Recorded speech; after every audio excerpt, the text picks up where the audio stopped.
Hey there, Mr. Redder here. Welcome back to another episode of Reddit Podcast Stories, where today, Karen's brats keep kicking my door. Huge mistake. For context, I, 18 female, live with my two siblings, my sister who's 22 and brother who's 24. Recently, new people moved in right next to us and they have kids. They were a bit loud, which was kind of annoying, but they were kids, and kids tend to be loud. I didn't really have a problem with them until they started ding-dong ditching us. I don't even know if it could be considered ding-dong ditch because they literally just kick the door like they're trying to impersonate the FBI. They hang out in front of our house and do it every 10 to 20 minutes. Keep in mind, they kick hard. My sister was going to call the police in a fit of rage, but I told her no, because talking to their parents or calling the police might make it worse. I don't know the kid's situation at home. Confronting the parents might make it bad for them. But they keep doing it, more often and even kicking the door harder. There are literally dents and scuffs on the door now. I don't know how it's possible because they don't look like they're older than 10, and I'm seriously getting annoyed, and so are my siblings. They clearly don't see the security camera right in front of the door, so I know their intelligence is lacking, so I'm not gonna yell at them. So I wrote a note on a sign in front of the door, kindly asking them to stop because my siblings work from home and it's extremely distracting. But it keeps happening. They even ripped up our sign. So I can't take it anymore. I slipped on some socks and slippers and I went next door to talk to their parents. The mom said it's not that big of a deal. My door wasn't seriously damaged and that they're just kids and they're trying to have fun. And if it's that distracting, I should put on some headphones. But the last straw is when these kids messed with my package outside the door. They shook it and threw the box against the stairs. I snapped and decided to take screenshots of all the security footage of them being little menaces. I made a poster with their faces on it, the damage that they've done, and photo evidence of them being menaces. I typed out, "Neighbors, be on the lookout. Local doorstep gremlins may terrorize your front door," which I found funny at the time. I print it out and tape it all over the neighborhood. My other neighbor finds it hilarious because those kids have been doing the same thing to her and she confronted the parents too, and the parent did absolutely nothing.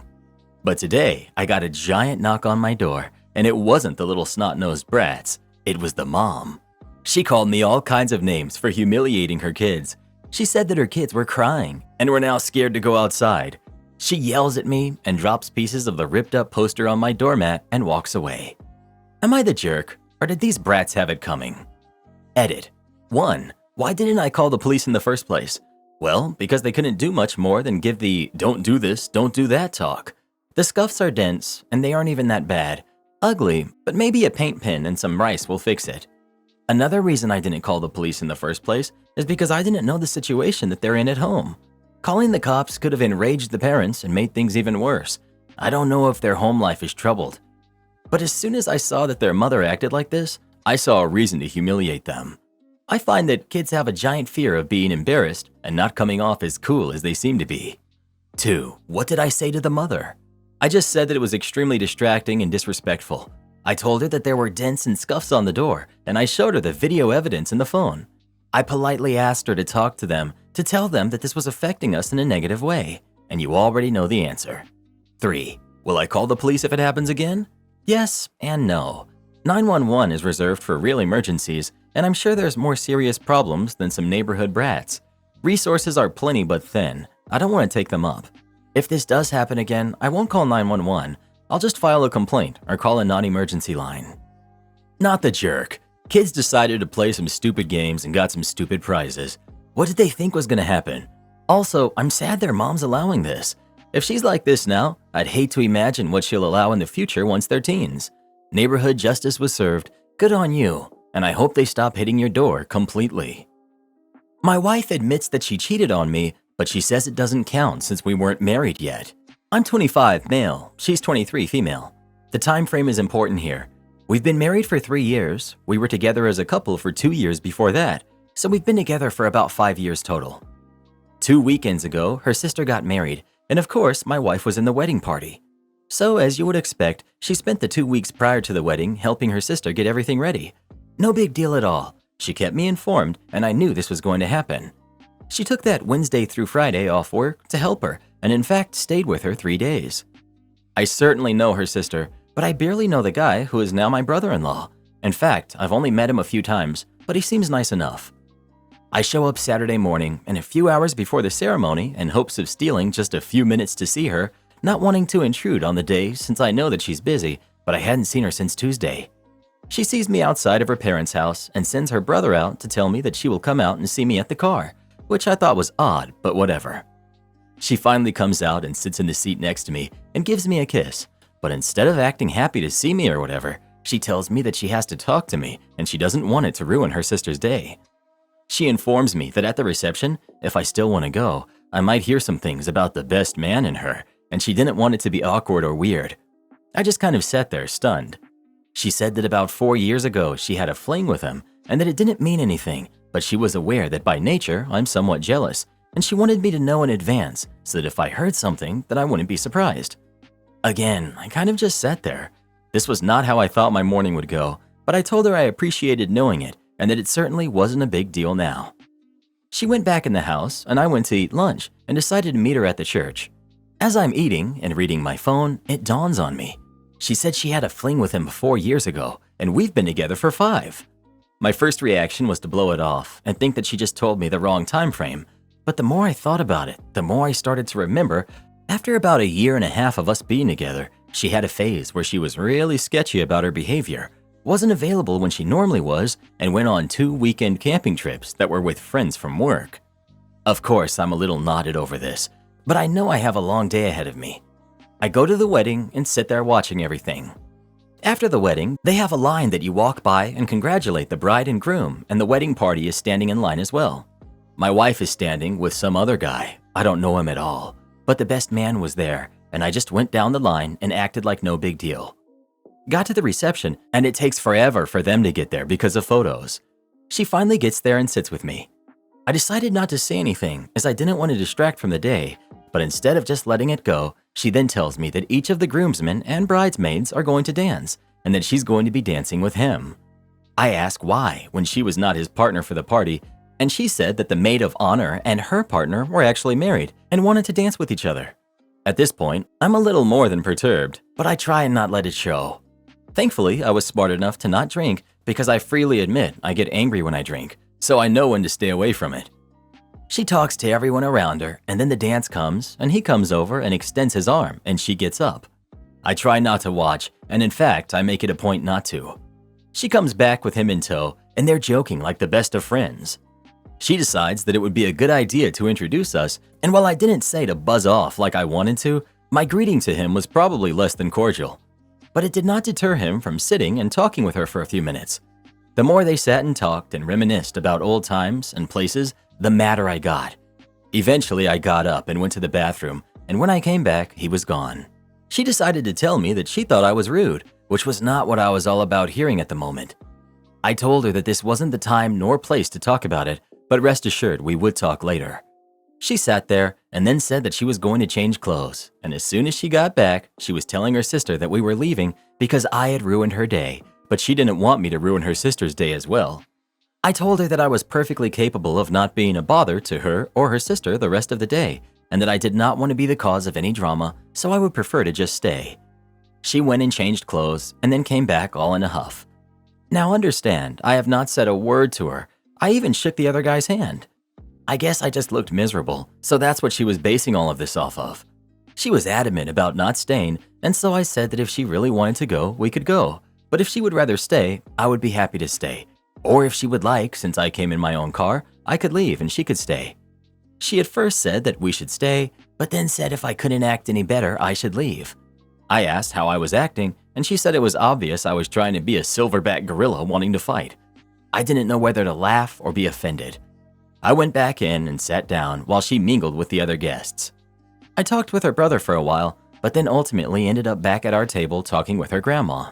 We leave at the same time, and I arrived home just before she did. I was sitting in the living room waiting on her when she came in and did not beat around the bush. I simply asked her to retell me the story about the other guy, and she said it word for word like before. After sitting and looking at her for a minute, I just said, "Are you sure about the time frame?" And she said she was. I then reminded her that we had been together for 5 years, so this fling was well over a year into us being together. What happened next, I can't really put into words. Instead of being flustered or denying or anything, she simply said, "I know."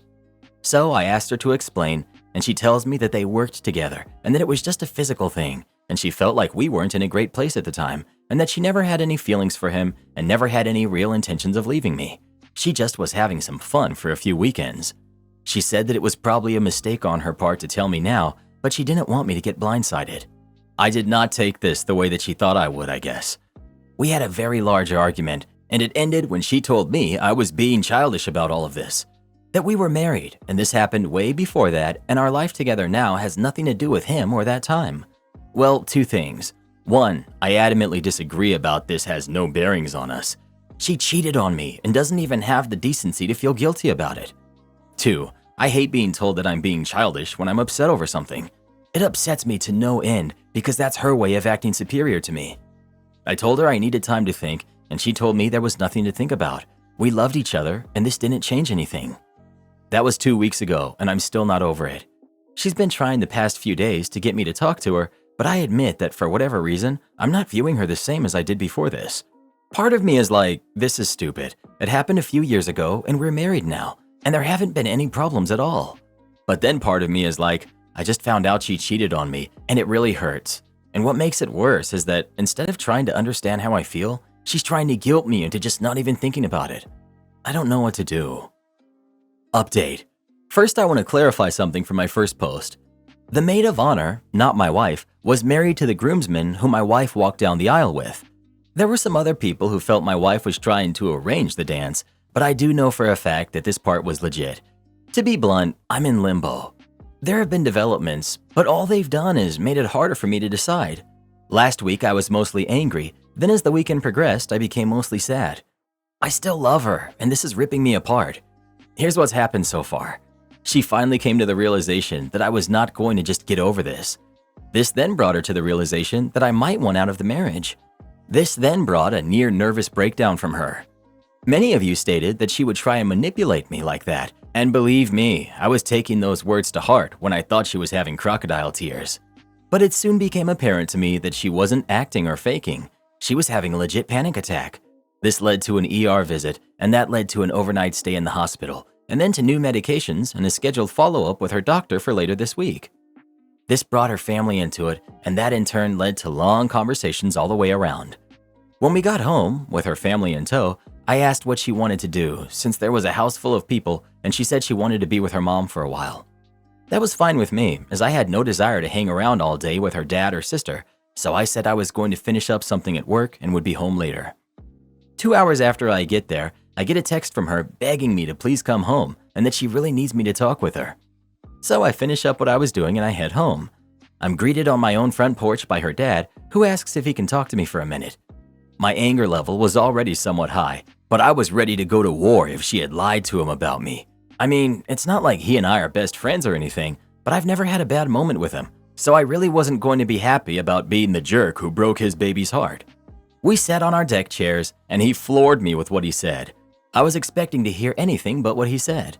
He said that she had told them what had happened, and that he wanted to apologize to me, because he said that he felt like he did a really bad job as a parent, and that this mindset that she had was really a creation of her mother's, and that while he loved both of them, he said they were wrong, and he told his wife years ago that telling the girls that whatever happens before marriage doesn't count was a horrible idea and value system to install in them. He then said that he wasn't there to stand up for what his daughter did, but he just wanted me to be aware that what she was saying and how she was acting was simply because she honestly believed that being married was an entirely different life, and that they, mom and dad, had romanticized marriage to the point that she wasn't understanding real life. Basically, he was kind of throwing his wife under the bus, but again, this is not what I was expecting at all. We shook hands, and he said that no matter what I decided, he still thought very highly of me, which honestly made me feel really good for that moment. I then went inside, and my wife is curled up in a ball on her mom's lap, and you can tell she's been crying the entire time I've been gone. Mom gets up and comes and hugs me and tells me she's sorry and that she loves me, and she's praying that we can work this out. My wife is laid out on the couch at this point. Her mom and dad leave, and she sits there looking at me and crying. Okay, this is where I'm going to upset everybody and just tell you that I couldn't take it. I went to her and we hugged for a long time, but with her telling me over and over how sorry she was. Hey, I know it was the weak thing to do, But again, I have to say in my defense that just before this incident occurred, I loved her with all of my heart and would have done anything to not see her in pain. Whatever she had done, I still didn't want to see her like that. Look, it's very possible that she was putting on an Oscar-worthy acting job, but I don't honestly think so. She really seemed broken at this point in time. After a while, when she calmed down, I asked her what she wanted me to come home and talk about, and she said she wanted to get everything out in the open so I didn't feel like I was being lied to or manipulated. So she wanted me to ask her questions, and I wish I had written down a list, but I came up with a few off the top of my head. She was brutally honest with me, and some of the questions I asked I probably shouldn't have, because now the mental image is stuck in there. But honestly, it was there anyway. I just now have confirmation. First, I asked for dates, or at the very least, approximate dates. I didn't tell her about the engagement concern I had because I didn't want her to change stories, and then remembered exactly when they occurred. Fortunately, this happened a little earlier in our relationship than she told me initially, and so we were not engaged when this happened. I can't tell you what a relief that was, because I became physically ill when I had thought about that previously. Second, I asked how many times. She went overboard with this, because instead of just telling me how many different dates, she decided to tell me how many times they actually hooked up. She wasn't doing it to be mean, she honestly thought this is what I wanted to know. This part of the conversation did not help me at all, and in fact, almost broke me down. In truth, it wasn't that often, and in fact, there were really only 3 different days it happened on, but there were several times during those 3 days. Then came the hard part. Why did she do it? Okay, again, I'm not the most manly of men, and I'm ashamed to admit this, but I couldn't get this out without starting to cry. I asked, why wasn't I good enough? Why him? Why didn't she just leave me? It was her turn to hold me, because at this point, everything came rushing at me. Her telling me having to watch them laugh with each other, her now telling me how many times they did this and where it happened. She talked during this, but to this moment, I have no idea what she said. I was too upset, and honestly, nothing she was going to say was going to make a bit of difference anyway. But after I composed myself, I simply told her that the betrayal was horrible, but honestly, her response to me when I found out was just as bad, if not worse. She agreed with me, and she apologized for calling me immature. She said that she honestly believed that it wouldn't matter to me now because we were married. When she said this, my blood started to boil again.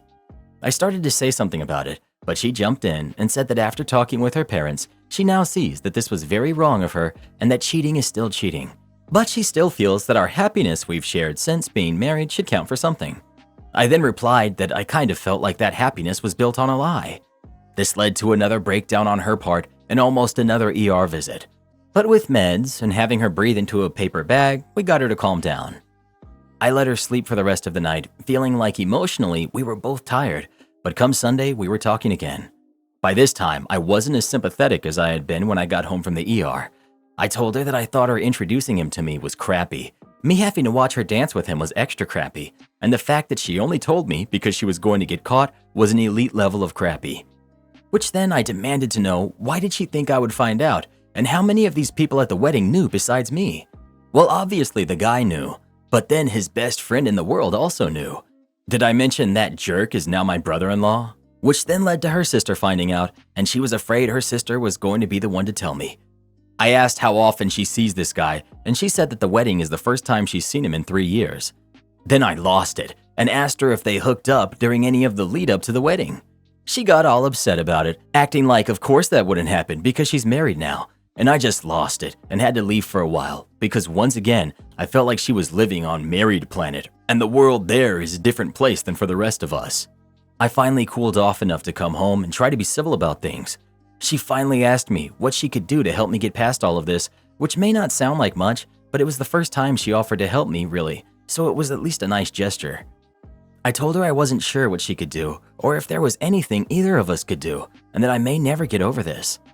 She said that she wanted to help because she didn't want to see me in pain, and that over the years, she hopes I'll be able to judge her based on who she is now. She would do anything I wanted to work this out. She also wanted to be sure that I knew that she has been 100% faithful since we've been married and would never cheat on her vows. I sarcastically thanked her, which I admit wasn't the most mature thing to do. I then asked for a moratorium from further talks until at least Wednesday. I have 2 projects I have to get done, and honestly, I'm just exhausted. And no, I have no clue what I want to do. I shift between periods of red-hot anger where I want to kick her out, and then periods of deep emotional turmoil where I want to just forget this and move on with her. Second update. As you know, I asked to just drop it until last night so I could focus on my job. She kept her word about it, but I could tell she was very emotional and nervous. She's taking some strong meds for her anxiety, but even as strong as it is, I can still see that she's been very anxious. I wasn't intentionally trying to punish her. In fact, quite the opposite. I really was trying to give her a break as much as me. But she told me last night that not holding her or showing her any real affection, it's really been horrible for her. Well, last night finally arrived, and we had what my dad always called a come-to-Jesus meeting. I got home from work and I brought dinner so there would be no distractions or cleanup or anything. We started talking around 6 and finally ended around 2ish. In that time frame, we laid out a lot of issues that have been present and what or if we are both willing to do to move forward. Long story short, starting today, I'm going to be living with my brother for a while. She's understandably upset by all of this, and I'm making an effort to communicate openly with her so she doesn't feel abandoned or neglected. If you're wondering how we got from talking to me living with my brother, here's what happened in a nutshell. I know this is not going to make several of you very happy, but here's where I'm going with this. I want to save my marriage, but I can't do it living what I feel was somewhat a lie. I know she never intended to lie once we were married, but when I sat down and thought about this one question, would I have stayed with her if I had known at the time she did this? Each and every time I answered no. So to me, she took away my ability to choose whether or not I wanted to continue, and we built the next few years based on the foundation of something that wasn't quite true. However, the truth is, we still built something. Sometimes foundations can be repaired, and sometimes you have to tear them down to build new ones. This is what I'm hoping to do. I'm hoping to shake things up enough for both of us so that we can start over. Like I said in the very first post, our marriage until this point had been what I would consider to be perfect, or as perfect as any one thing can be. But there was some very troubling things that occurred due to this, and here's a brief synopsis of our talk. I laid out the fact that while I absolutely was upset about the cheating, and yes, I still consider it cheating, which she has now come to realize that this is the way it is and is going to be considered, I was equally upset by her lack of consideration for my feelings on this. I told her that I resented being told I was immature and childish for something that, objectively speaking, I had every right to be upset about. Her response was to apologize and tell me she was in the wrong, and that while she admits fault and sees what I'm saying, that at the same time, she had convinced herself that because we weren't married yet, I was wrong to be upset about something that had happened before this, but she now sees where she was in the wrong. I then told her that I felt very disrespected by her associating with this guy right in front of me, and that I felt humiliated having to shake his hand. Her response was to once again apologize, and she said that in her mind, at the time, she felt like she was trying to show me that there was nothing there. She said she felt like if she avoided him or acted shady around him, that I would be more upset. I told her she was wrong. She said that out of all the things, this is the one that's upset her the most, because even her sister has told her how wrong it was of her to do this to me, and she was deeply hurt by this because it had hurt me, which is what she never wanted to do. I then talked about the lack of remorse over being with someone else while we were together. Her only response was to say that she was very sorry, how at the time she had just used very poor judgment, and if she could go back and change the past, she would. Then came the talk that got the most discussion, how I felt like she really wasn't sorry for anything, but that she's just sorry that I didn't just shrug my shoulders and say that everything was going to be okay. That there were going to be repercussions for what I considered to be an act of betrayal, and then an act of not caring about me. I'll give her full credit here. She was brutally honest about this, and at least she was, so we didn't have to spend hours trying to work our way around it. She admitted that when we got home after the event, she started to realize that I wasn't going to let this go, and then as time went on, she knew how this was an issue. Her first instinct was to be mad at me for being mad at her, but then realized even from her own point of view how stupid that was. But again, she had it in her head that she was my wife, and I should easily forgive and forget something that happened way before we were married. She also admitted that when it became real, she frankly outright panicked thinking about losing her marriage. Nobody on either side of her family is divorced, so she would be the first, and she admitted to that being a big factor in her panic attack. But as the week has progressed and she's spoken more to her family, she's seen that what she has put in her mind about marriage isn't the end-all be-all she thought it was. She also did really feel bad about bringing the guy around me. However, you will notice, which I did too, that she never said she felt guilty about being with him. Now, I also want you all to know this. What I've given you above is a brief synopsis. She sounds like a robot in this version, and believe me, she was not. There were lots of tears, real tears. There was arguing, pleading, and begging. As I said, this went on for 8 hours, so by the time we were done, she was physically exhausted. I've set out the following steps if we are to reconcile, and it's totally up to her if she wants to stay together. She's very, very adamant about staying together, by the way. I don't care how illogical it seems. She is to never have contact with him again. This is an absolute for me and a deal breaker, and I was absolutely clear on this. We have to have couples therapy. While I'm living with my brother, we are still legally married, and this is not an invitation or excuse for either of us to see anyone else. Again, deal breaker in a second if either of us uses this as an excuse. Believe me, I will not, and I don't believe she will either. We start over to a point. I have to view her differently now. Even if I didn't want to, I can't just forget that she chose to cheat. So that's where we are now. I know this is not the update that some of you wanted to hear, but ultimately I have to go with what I believe will make me the happiest in the long run. My head says be aware, and I'm going to guard my heart for a long time, but my heart is still in love with her. We're going out on a date on Friday night, which she's really looking forward to. I have no idea how long I'll be with my brother.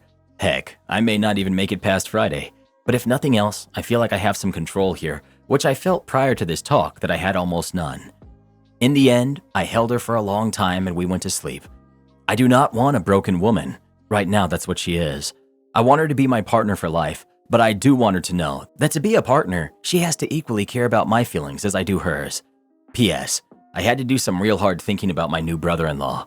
Again, I've only met him a few times, and he seems like a nice enough guy, but at the end of it all, he certainly was aware of the issue. But just to keep peace in the family, I'm going to not make a stink about him, because that will certainly make every holiday tough going forward. As long as he never mentions the incident or the guy ever again, then I can live with it. Also, it's not going to make anyone happy, but the truth is, she knew perfectly well that what she did was cheating. She has never denied that. However, what she did do was think that being married was like crossing the finish line, and that basically she got by with it. She hid it because she knew that it would be over if I had found out. Final update. I've been staying with my brother for a little over a month. I cannot say enough nice words about him. He's bent over backwards to help me, and I've come to appreciate him in a whole new way. Growing up, we were close, but never really close, if you know what I mean. This has shown me that our bond is much stronger than I ever imagined it was. The big news is that I just delivered her with divorce papers. Now, before those of you who wanted me to dump her jump for joy, let me explain something. I went to a divorce lawyer and explained everything, including the fact that I did not want to go through with the divorce, but wanted everything in place just in case. He drew up a divorce decree and made 3 copies. One he kept on file, one for her, and one for me. I decided to take the paperwork to her myself because I knew she would be upset and I wanted to explain to her what was happening. I gave her the paperwork in a manila envelope and explained what it was for before she opened it. I also made very clear to her that I was not going to do anything with it unless we both failed to meet the conditions we had agreed upon. I explained that I was committed to us, but I really needed to see that we were headed in the right direction and that this was only there as a standby in case she didn't think I was serious. Well, this did not go over well as I had hoped for, and in retrospect, this was my mistake. She had been doing everything in her power prior to that to live up to the agreement. We had been out on several dates prior to this that were great for both of us. In other words, my timing sucked. My intention was good, but it did make it look like I was not acknowledging the steps she was taking to make this work. This led to another giant anxiety attack that we could not get under control with her meds, so off to the ER we went again. This time they gave her a shot and sent her home, and we both agreed that we would just keep her family out of it this time. I stayed with her for 2 days just to make sure she was okay. This, of course, came up in our counseling session, and well, let's just say that I came across looking like a manipulative jerk, which again, in retrospect, I was. I ended up taking my copy and her copy and tearing it up in front of her.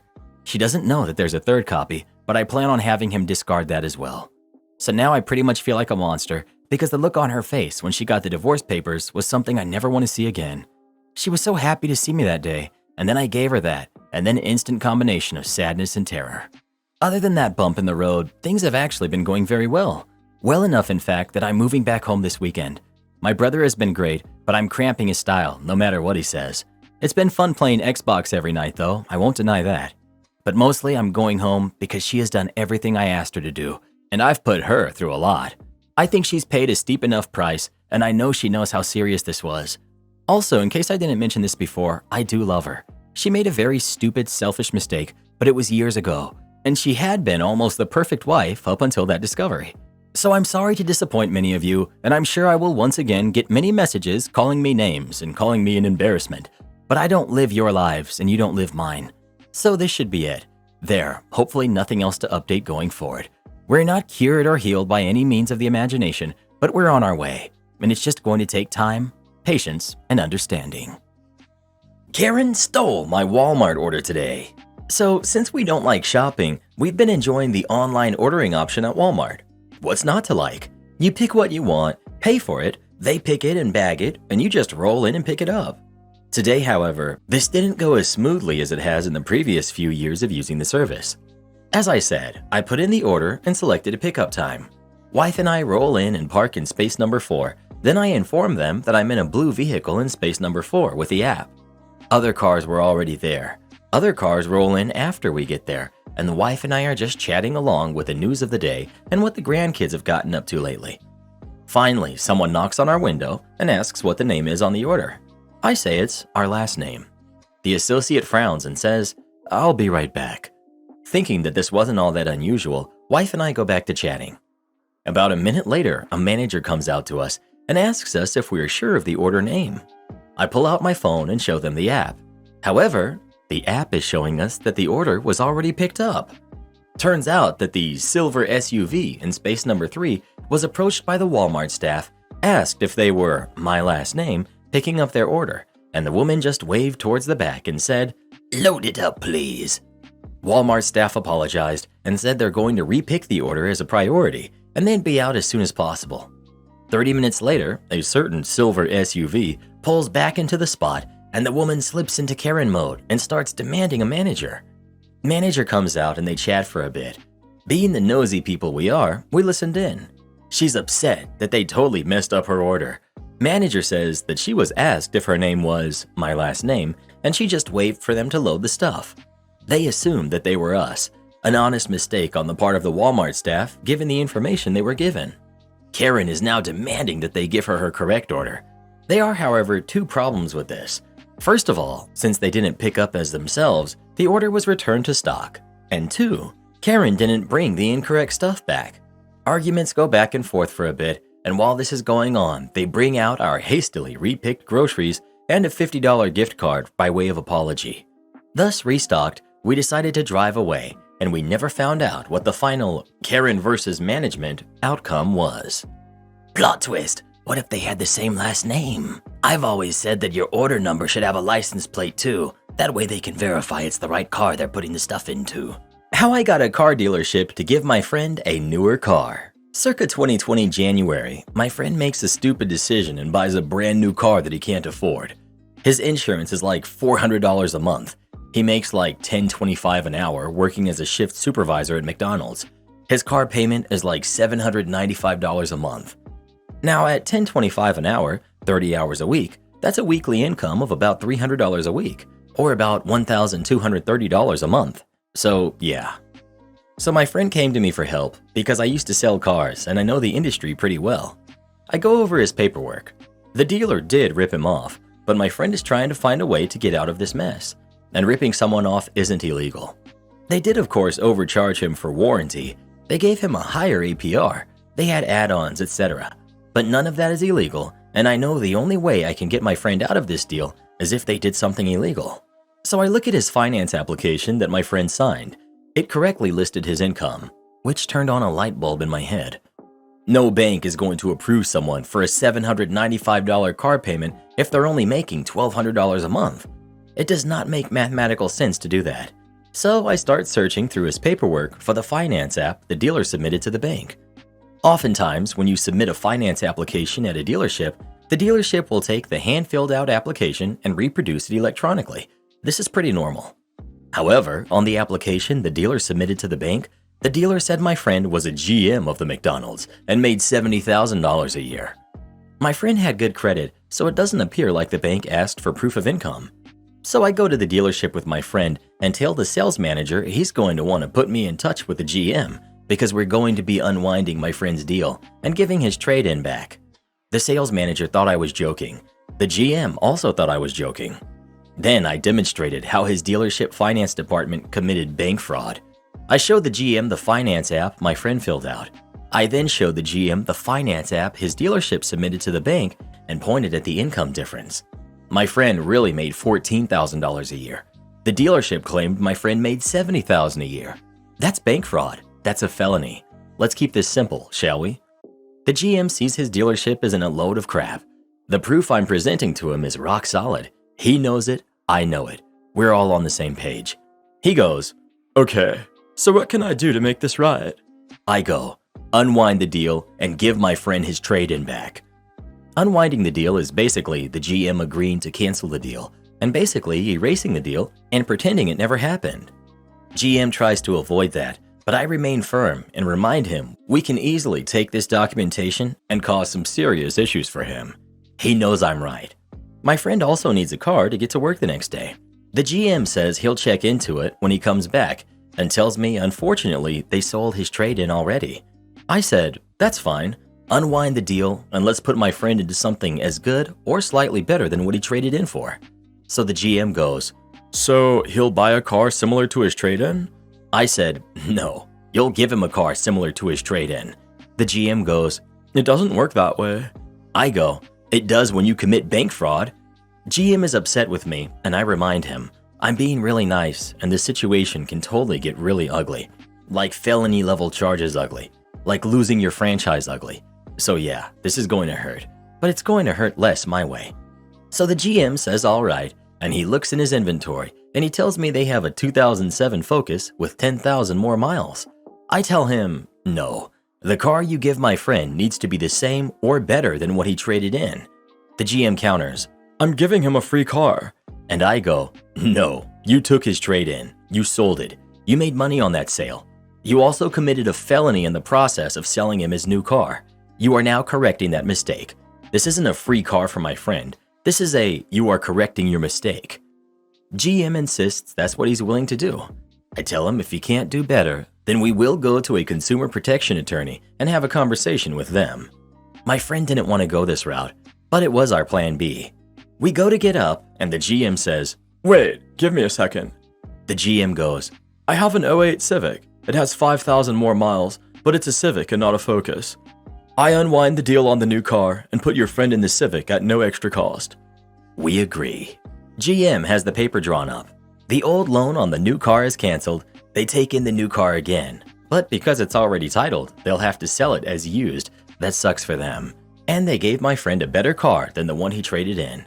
For people asking why we didn't get a lawyer involved from the start, we could have done that, but courts take a long time, and this was a faster way to fix the situation.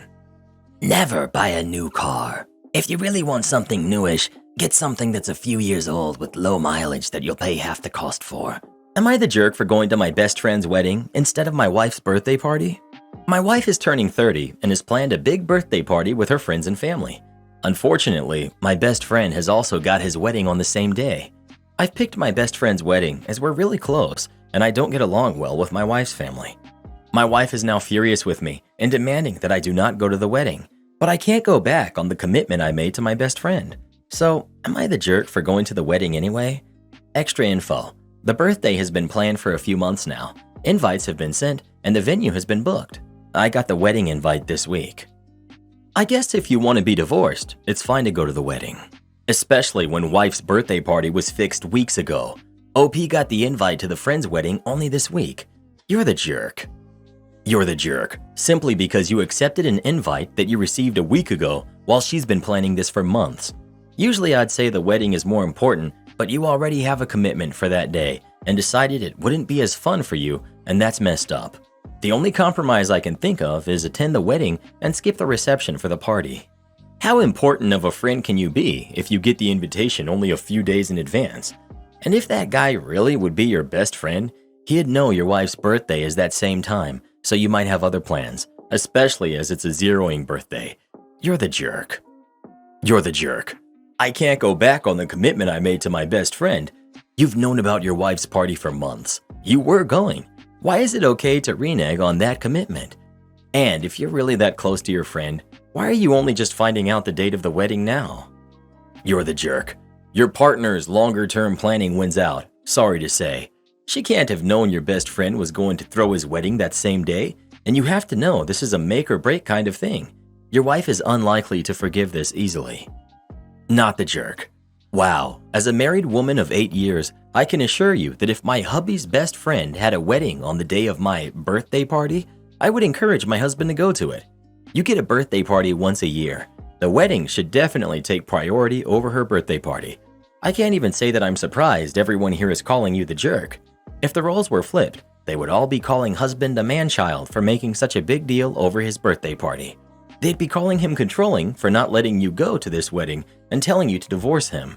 But of course, because it's the wife acting this way, everyone here is making excuses for her as usual. So glad I met my husband back in 2010 before people lost the last bit of common sense they had left. Well, who do you think is the jerk? OP or his wife? Please let us know. Unpopular opinion, but if you can't stand to be around your in-laws, you don't have to be around them. You can choose to suffer being around them to please your significant other, but you don't have to. Am I the jerk for not caring that my coworker is allergic to dogs? I work in a warehouse with about 26 other people. Been there for 5 years now. I have a Japanese Akita. These dogs shed a lot. One of my new coworkers is allergic to dogs. This has caused an issue. When they use the break room, they start sneezing a lot. I have pictures of my dog at my workstation, so they know that I have him. It's not a secret or anything. They went to the boss and said that they needed to be accommodated because of their medical condition. He came to me and asked if I could please do anything. So I started keeping a clean set of coveralls in my locker, and I put them on as soon as I get to work. Apparently, this was not good enough. So I started just staying out of the break room. Nope. If they came into my zone, they started sneezing. They told my boss that I should be forced to get rid of my dog because it was affecting their work. The thing is, I know that I'm not the only one with a dog. At least 3 of the guys I work with have dogs. I told my boss that I will never consider rehoming my dog, and they can just take some Benadryl or something. Now they're crying that they might have to quit because they can't work here. I just don't care, but they certainly do. They're saying that I'm a jerk for prioritizing my dog over their livelihood. Edit. My boss got me the extra coveralls and arranged for the extra washing as an accommodation. I volunteered to stay out of the break room. Take the dog's pictures down. Say he's gone now. Keep your dog. Your job should never be in a position to ask you to change your home life. What you do off the clock, who or what you have in your house is your own business, so long as it does not affect work performance or direct safety of others. But it's not your responsibility to cater your choice in having pets to someone with an allergy. What is this coworker going to do if they see a dog in the street, a service dog in a coffee shop? The world can't cater to them. They have to cater to their own issues, not the jerk, and take it up with HR. Also, I find it super suspect. This coworker is supposedly so allergic to dogs, they react even when OP changes into clean coveralls. Their coworker couldn't ride airplanes without having a reaction, even if there wasn't a dog on the flight. Also, if 3 other coworkers have dogs, then why is OP specifically getting singled out? I'm not saying the coworker is faking their allergy, but something's not adding up here. Railroad malicious compliance. For reference, I'm a U.S. Federal Railroad Administration certified conductor and engineer who used to work for a major railroad, Union Blank, ending my career in 2018. We weren't allowed to strike, so instead of striking, we could and often did utilize the 40,000+ rules that all contradict each other for some very sweet malicious compliance. Story time. John is a great guy, never calls off, been with the company over 20 years. He knows his job well and often will take the time to train newer switchmen, brakemen, or conductors. He's very personable and just a generally easy guy to talk with. He was also our union rep for a long time until his wife became ill, so he resigned from those duties. One day I heard a manager yelling at him because he was late to a scheduled train during what I would call a pretty major storm. This is the Pacific Northwest. Snow, hail, and rain coming down on very graded terrain. Manager tells him that when he gets to his destination, he's going to personally meet him there to counsel him. I hear John utter the words, "You'll be waiting a while." Now, to understand this piece of track, you have to understand it's very mountainous, and at a single point drops down to a single line of rail between 2 major intersections of track. Very busy, but due to the grade, only a single train can do it at once. This area is also very difficult to do maintenance on in good weather, since it requires essentially off-roading mountain roads with steep cliffs and areas that aren't otherwise easily manageable. Nevertheless, during this icy storm, John hops in his scheduled train. Train takes off. My engineer walks in from outside and had spoken with John beforehand. They were good friends, like Sunday barbecue with each other's families on the regular friends. He tells me to put my paperwork down. that we aren't going to be going anywhere, kick my feet up, and enjoy getting paid for nothing all shift. A bit confused, he tells me to watch the line traffic monitor. Sure enough, John knew this choke point, set his train on it, blocking all transfers for most of the West Coast, at least the northern portion of the US, Portland, Seattle, and Canada, and stated that due to worsening weather, visibility, and safety, that he would not move the train until it was safe to do so. Hit his 12 on duty, then waited another 4 for a ride. I was sent home after 2 hours of waiting, but could monitor from a phone app and my laptop. I calculated his pay for all of this, and the deadhead he had back to our station, and it was close to a $1,000 day for him. None of us complained. We get paid regardless of the train status, and he was in fact following the company and the FRA's rules, which are very strict about safety. Edited to add, John passed away last year due to cancer, but that stretch of track is now referred to as John's Pass. His name obviously changed for the story. Scolded for closing a store I don't work at. This happened a couple weeks ago. Made a run to a quick party supply and craft store for a cake project I was working on. Place closes at 8. I got there at 7:45. Found my item within 10 minutes, paid, went out to my car.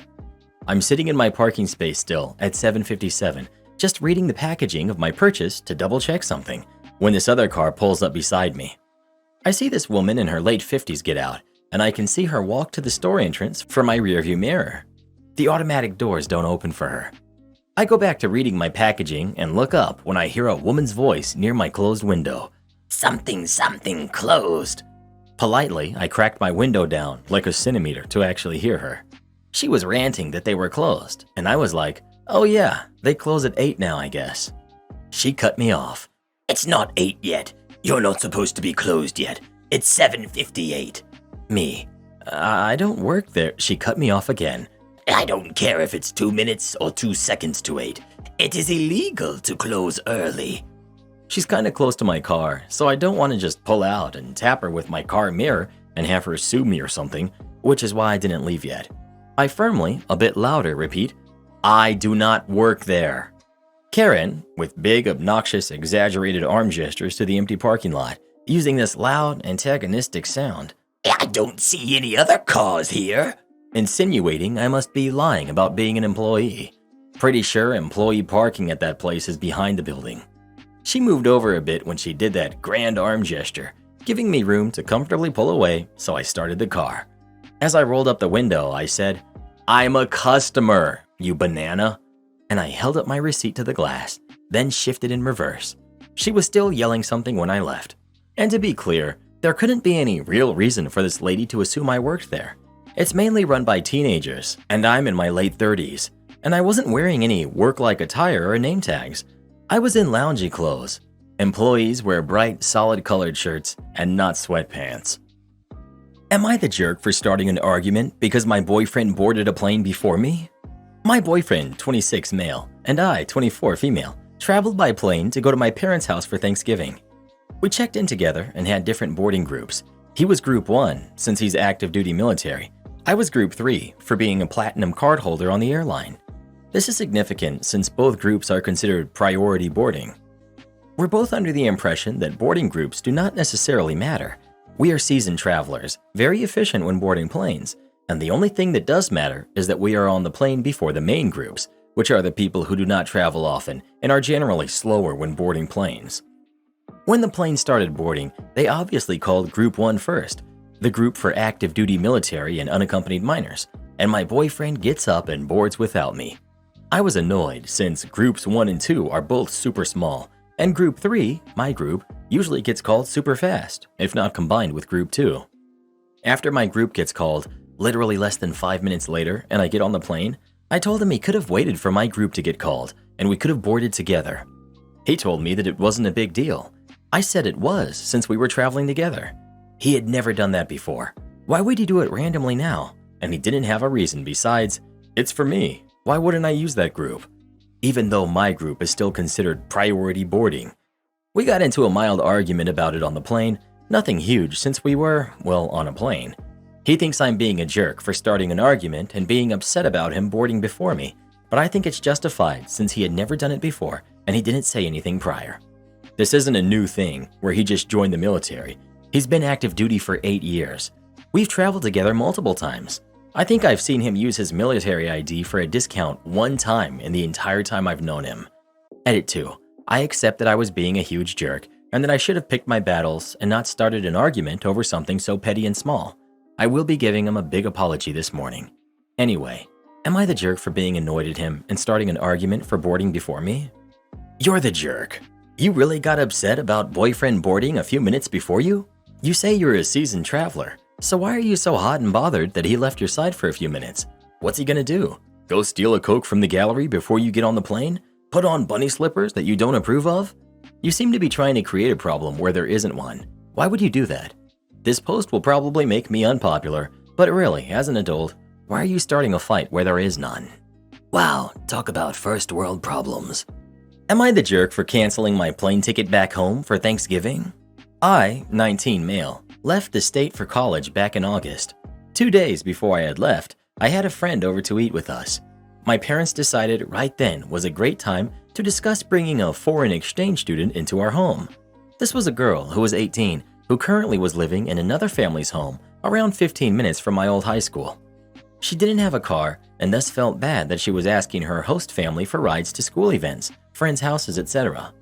The host family decided to put up a Facebook post saying that it was not extremely urgent, but that she would love a host family closer. Keep in mind that this is all being told to me for the first time while I'm in front of a friend. I bring up instantly that it feels like as soon as I'm going away for college, it feels like I'm being replaced. I ask where she will be sleeping, and they say something along the lines of, "Obviously in your bed." My parents both laugh at me and say that I'm just jealous my brother will have a girl in the house. It was an extremely weird atmosphere because my parents seemed to have decided before telling me, but had waited until the final days of my summer vacation to inform me. I went to bed with a weird feeling that was unwell, and when I eventually flew out, it was all I could think about. By the second week I was gone, and the girl had already moved in.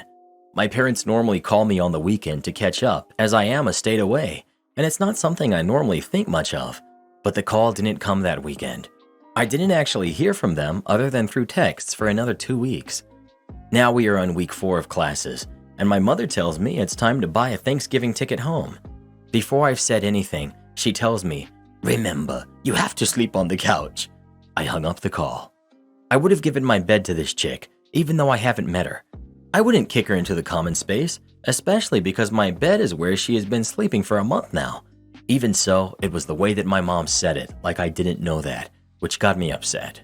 I decided in the end that they chose to have Thanksgiving with this girl over me, and that I have every right to spend my Thanksgiving with who I wish to as well. I will be back home over Christmas break when she has left. They chose a girl they hadn't met before, who was sad she lived 15 minutes away from school rather than 5. She wasn't even a new foreign exchange student. My parents are calling me childish for acting this way. So, am I the jerk? Absolutely not the jerk. Your parents are completely in the wrong here by allowing this girl, a stranger, to live in your room without consulting you, and then telling you that you'd have to sleep on the couch when you came home. OP, you deserve to spend Thanksgiving with people who care for you and respect you. Not the jerk. Your parents' behavior is, simply put, extremely unpleasant. The way they told you about the exchange student, clearly having made up their mind before that, only texting in the couch comment. Seems like you don't want to celebrate Thanksgiving with them. Well, that's up to you. Ever notice that when people do not like decisions, they will call those decisions childish? Not the jerk. Now, I want to make something clear. They have every right to take in an exchange student, and that room is theirs to use. However, the way that they did it was crappy, and you're perfectly fine to have hurt feelings. The way that they've treated you is why they're the jerks. I've never understood families keeping rooms like shrines when kids have moved out. My kids will always have a safe place to stay with me, but that doesn't mean I'm keeping a room as a time capsule either. Well, who do you think is the jerk? OP or their parents? Please let us know. Plot twist. What if the whole thing is a prank and the foreign exchange student doesn't even exist? Karen was rude to the owner, so I fired her. I'm a manager at a small business. It's just me, the owner, and another person who is my employee. The owner usually handles the checks on a certain day. We still haven't set up direct deposit yet because they have limits with their banks. The day the checks were supposed to go out, the owner's father had to be rushed to the hospital, and it was so bad that we didn't think he was going to make it. This resulted in our checks being 2 days late. I understand that it was inexcusable and unprofessional. However, it was something out of the owner's hands. The employee, however, she was up in arms, angry, and calling the owner multiple times about her check while his father is almost gone. He answered her the first time, and then he told me to handle it, and I explained everything to her. However, she still kept calling the owner. I get that we all need money, but in my opinion, it's just tasteless to demand a man leave his dying father's side just so you can get your check on time. She was our opener on Monday, and she was late and not even in uniform. I told her that being late, especially when the store opens at 7 a.m. and she's the opener, is inexcusable, and she went on a very long and drawn-out rant about her check. I informed her that I don't have her check, and she will get it once the owner comes later that day, and my job is to ensure that she's doing her job, and coming late and not in our standard uniform is not our image. And she kept deflecting and demanding to speak to the owner, whose father is in his deathbed. I fired her for a few reasons, but the last nail in the coffin was her blatant disrespect for the owner and myself. I did not come to argue with her. However, she was ready to battle. I still feel guilty about it, but I honestly don't know what else I could have done.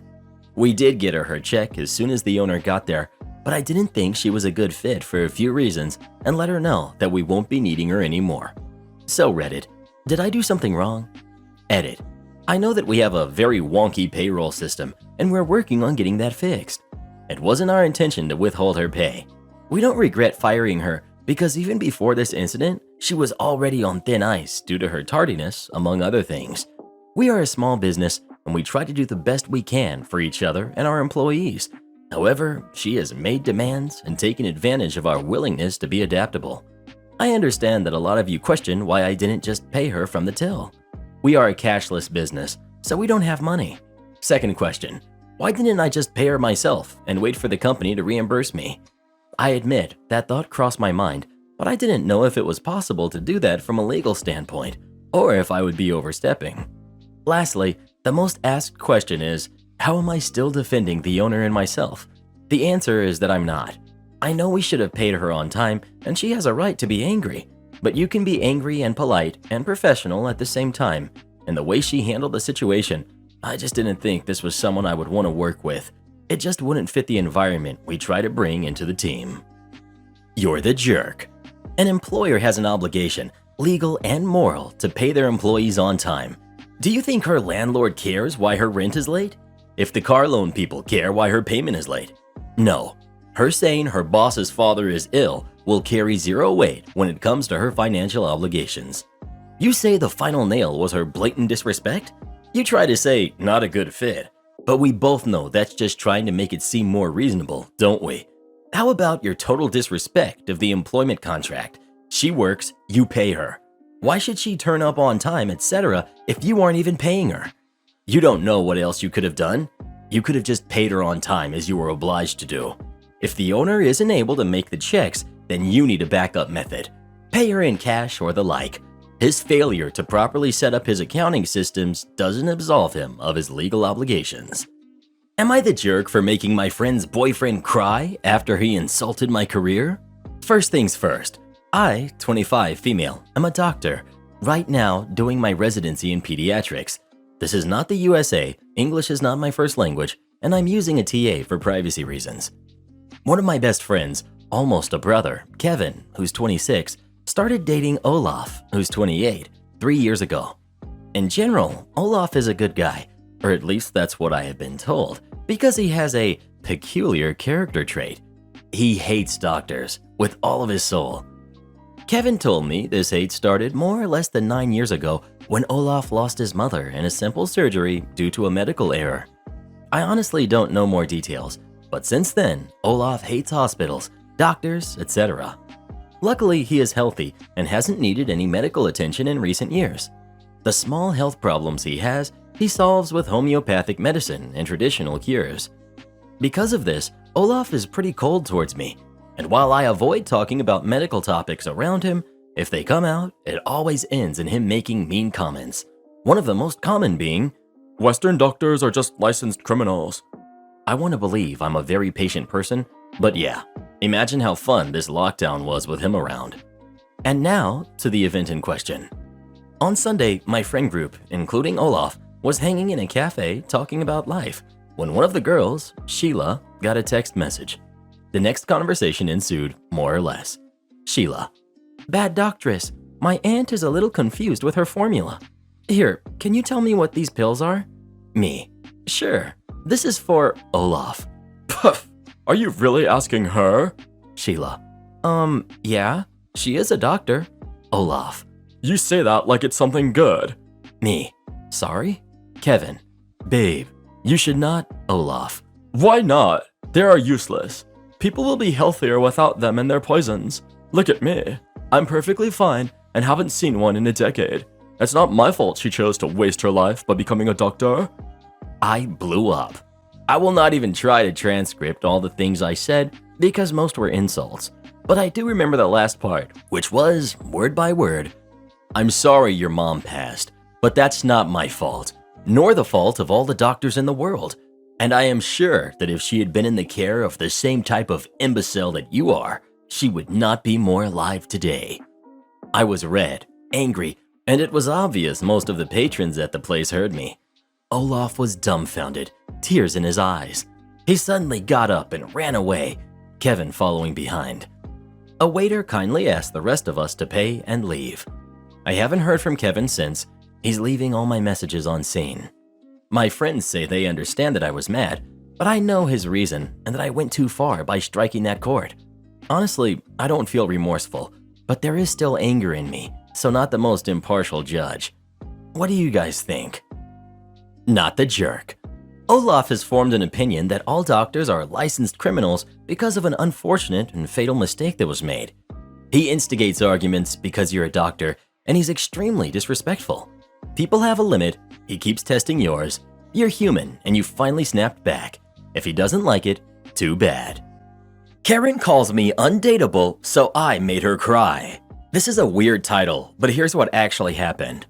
My ex and I broke up 5 years ago after a year-long relationship. He broke up with me, and I took it very hard back then.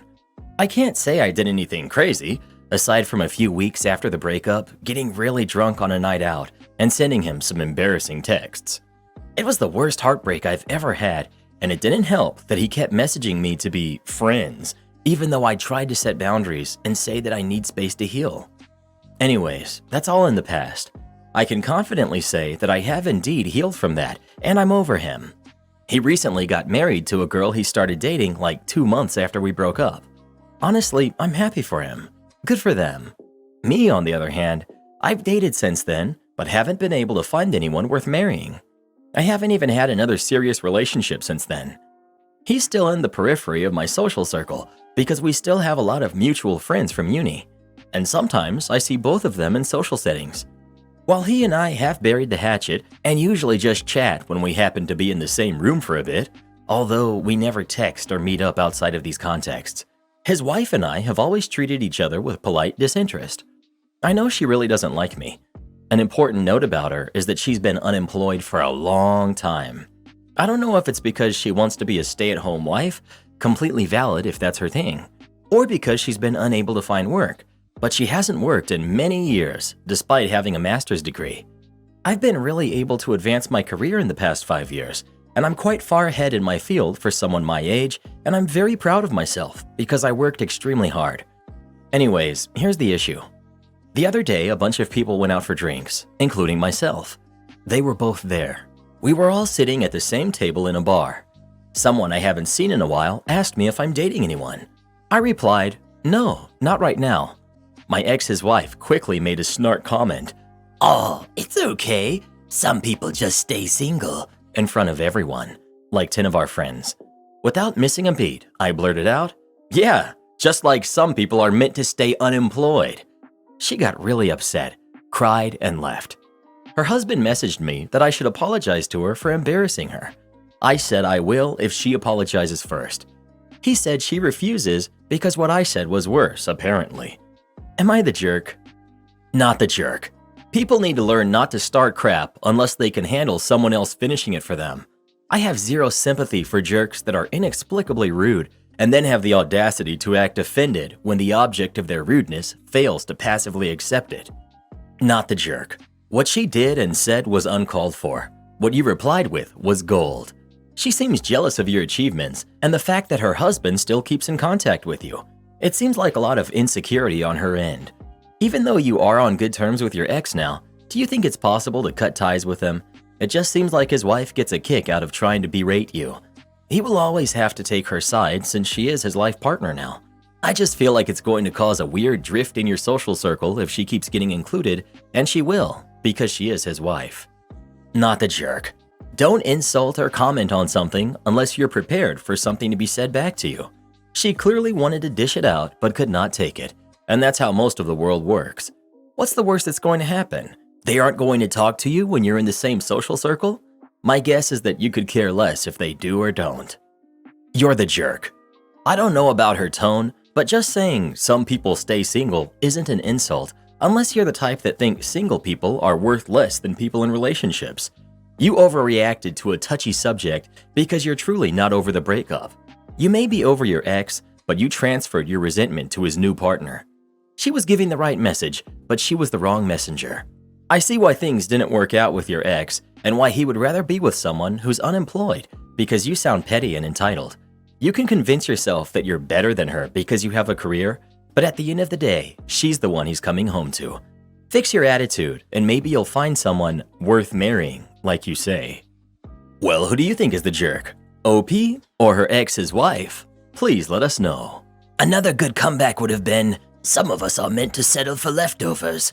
Am I the jerk for canceling the plans for Thanksgiving?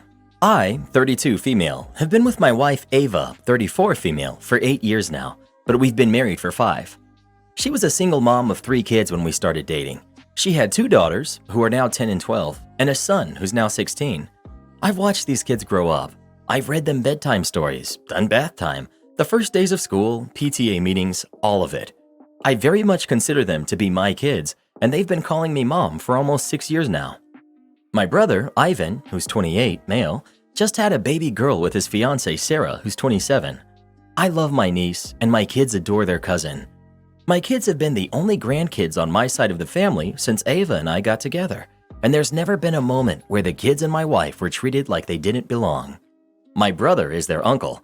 My mom and dad are both Nana and Pop. The kids see my family as their family, and I always thought that my family felt the same way about them. The kids and I were over at my brother's house just hanging out, and my parents ended up dropping by with gifts for my niece. Ivan laughed when he saw the toys and told our mom and dad that they were going to end up spoiling her rotten. My mom said since my niece is their first grandchild, of course they have to spoil her.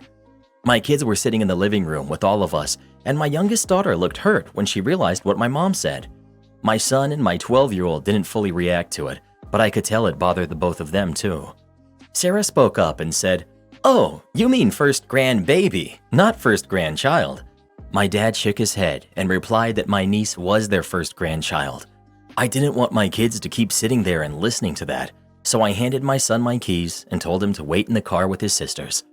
When they were gone, I asked my parents why they would say that my kids weren't their grandkids, and my mom said they couldn't be their grandkids because they weren't really my kids. My wife and I were going to be hosting Thanksgiving at our house this year, but I told my parents that if they didn't view my kids as their family, then they could just host a meal at their own house with their real family while I spent the holiday with mine. I left before they could say anything else to me, and my wife and I have reiterated to the kids that they will always be my kids and I will always be their other mom, regardless of our DNA. My brother is upset at me now because he thinks I reacted too harshly and that I should try to see where my parents are coming from. My mom texted saying that she and my dad love the kids, but they still aren't their grandkids, and she hopes that we can come to understand that because she doesn't want this to ruin my niece's first Thanksgiving. I haven't replied back. I meant what I said, but I'm worried that maybe I'm reacting too harshly. Not the jerk. Sister-in-law Sarah is a rock star. She totally tried to save that fumble. Your parents should have picked up on that and caught that pass and saved the situation. Instead, they doubled down and argued the point. That's extremely unfortunate, and I'm sorry. Not the jerk. That was a really crappy thing of your parents to think, let alone say in front of your kids. You are completely justified in your reaction. If it were me, I don't know if something like this could be fixed with a simple apology. I was the kid who was told I wasn't really family once someone biological came along. It's been nearly 20 years since that moment, and I still remember it as if it was a second ago. Not the jerk. Not the jerk. Your parents essentially used your kids as their stand-in grandkids until the baby came. If your brother didn't have a kid, they would still be the grandparents they were. They literally said that in front of both your kids, basically telling them that their time is over. Your brother, as a parent himself who has a relationship with your kids, is now basking in the love and attention your parents are showing him. I would ask your brother how he would feel if your wife and kids refused to call him uncle or his kid cousin and said they were not part of their family and made sure his kid heard it. How could he support any kid being treated like this as a parent? Your parents literally said that they aren't concerned about your feelings or your kids' feelings, only the baby niece's Thanksgiving. Tell your mom that the fact that she is more concerned about your niece's first Thanksgiving than making things right with you and your kids, whose feelings she hurt, is the exact reason why she isn't invited anymore. And it's also the reason why you won't have your kids around her or any of them again. That they won't grow up being told and shown that they are not part of the family. You're the jerk. Just because you've adopted or raised these kids doesn't mean that someone else is required to feel the same way. I'm sure they're great kids and you have a wonderful family, but they also, presumably, have grandparents from their mother and father. You need to stop expecting others to feel the way that you do. It should be enough that they've been welcomed members of your parents' family for 8 years. They're not required to view them as their grandkids. Next, you'll be wanting them to inherit. Yikes. Way to basically tell everyone that you don't think adoptive families are real families. You're the jerk. It is their first biological grandchild. While we all want acceptance and unconditional love, these are things that tend to go with biology. Most people hope for biological kids and grandkids of their own. You're upset because the kids you chose were treated well before their biological grandkids' birth and were still treated well after. That makes you the jerk. Were they blunt with reminding you and your partner about biology? Yes, but it was honest. You canceling because suddenly you feel like they think less of your kids makes you the jerk because you haven't given any evidence of them mistreating your kids. You're the jerk for trying to make a celebration about you and your kids. Not the jerk, because you don't have to invite anyone anywhere you don't want to. But you adopted the kids. Your parents didn't. They didn't agree to sign a biological equality with any other biological grandkids they might have. There's none of their blood running through your kids' veins, and that's perfectly fine. But you're demanding they feel what they don't feel. But they aren't required to feel like you do about your kids. And this isn't a situation where you adopted them as a couple. You adopted her kids, and you consider them your own. That's great, but there's not a transient property of emotions here. Because they are your parents, and you consider the kids your own, that does not mean that they'll have the same emotions towards your kids that you do. And honestly, it's an unrealistic and unfair expectation. They love them. They treat them well. Isn't that enough? Are you going to be mad if they get lesser inheritance? If your parents decide to pass down heirlooms among bloodline? Do you not concede they have the right to feel how they feel? Again, not the jerk.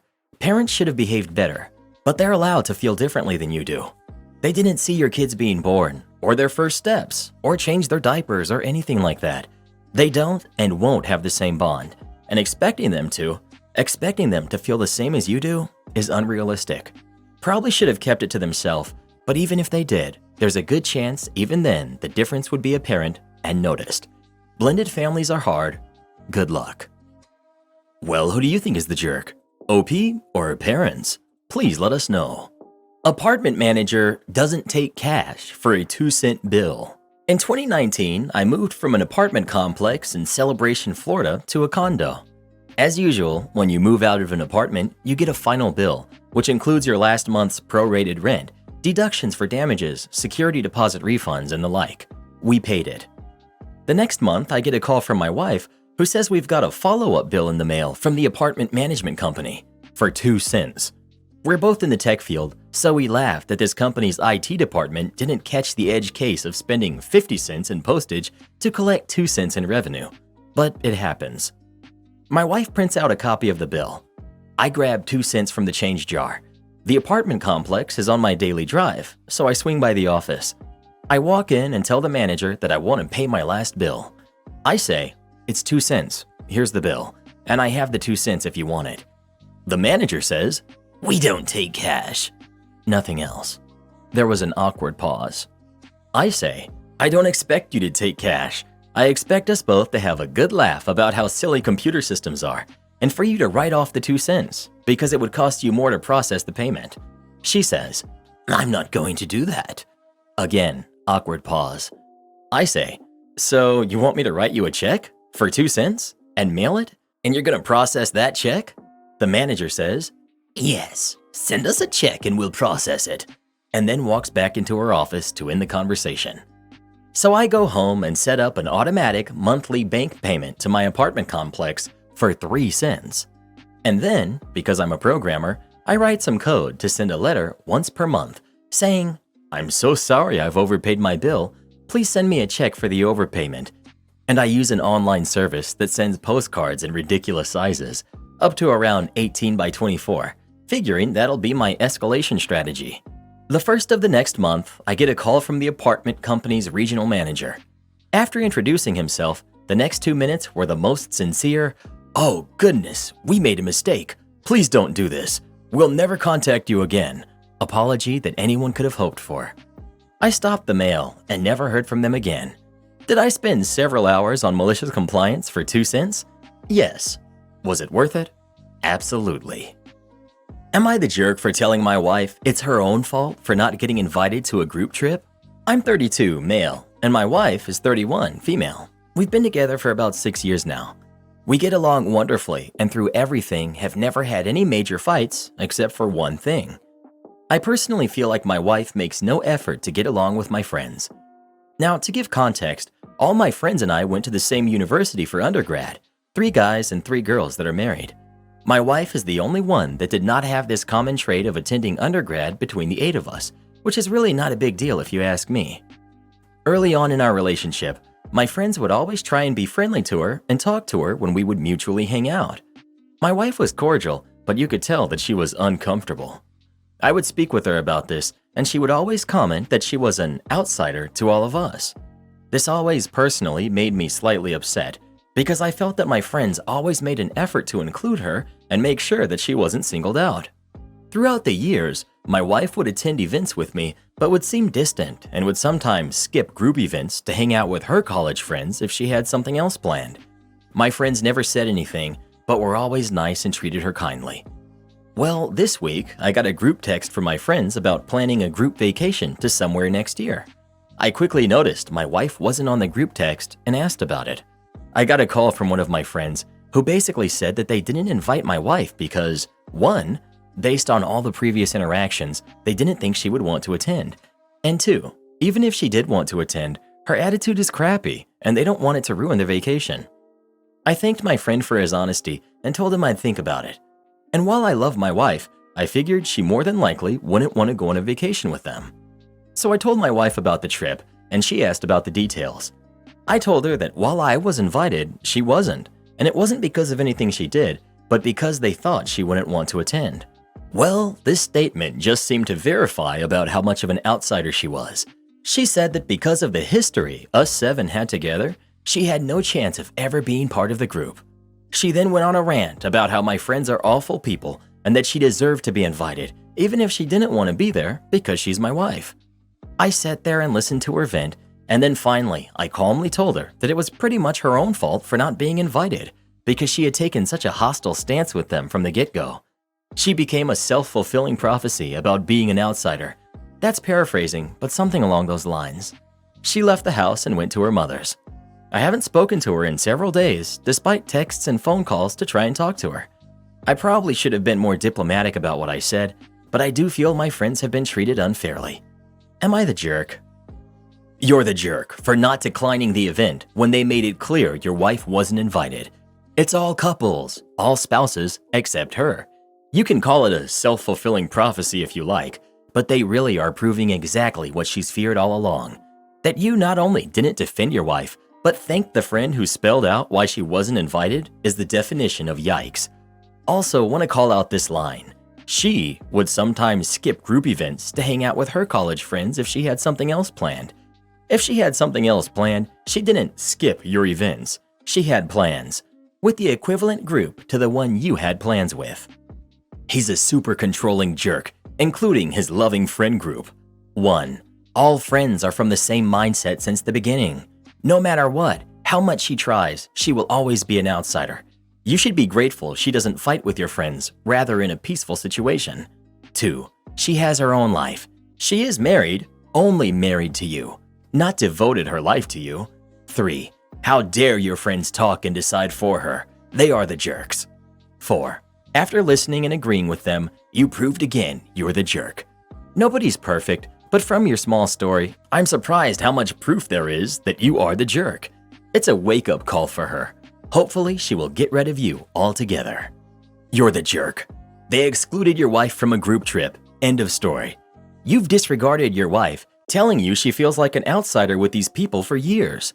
Guessing your wife has politely been dealing with the fact that she does not like these people and has put up with them for your sake. And now seeing their actions, I can see why she doesn't feel comfortable with them. They're the jerks. Not the jerk. This idea that spouses need to have all the same friends and do everything together is quite toxic in my opinion. There's nothing wrong with having some independence and loving and committed relationships. I think your wife is being immature to demand an invitation even though she wouldn't want to go. Not the jerk. Your wife needs to face up to the fact that her attitude and behavior to this point have led to this, and that people aren't going to hold out a hand and welcome forever if it keeps getting pointedly ignored or slapped away. If she can acknowledge that your friends aren't awful people, then she can choose to sincerely change her attitude and see what kind of difference that makes. Or she can accept that she doesn't want to be friends with them and let you do your thing with them from time to time.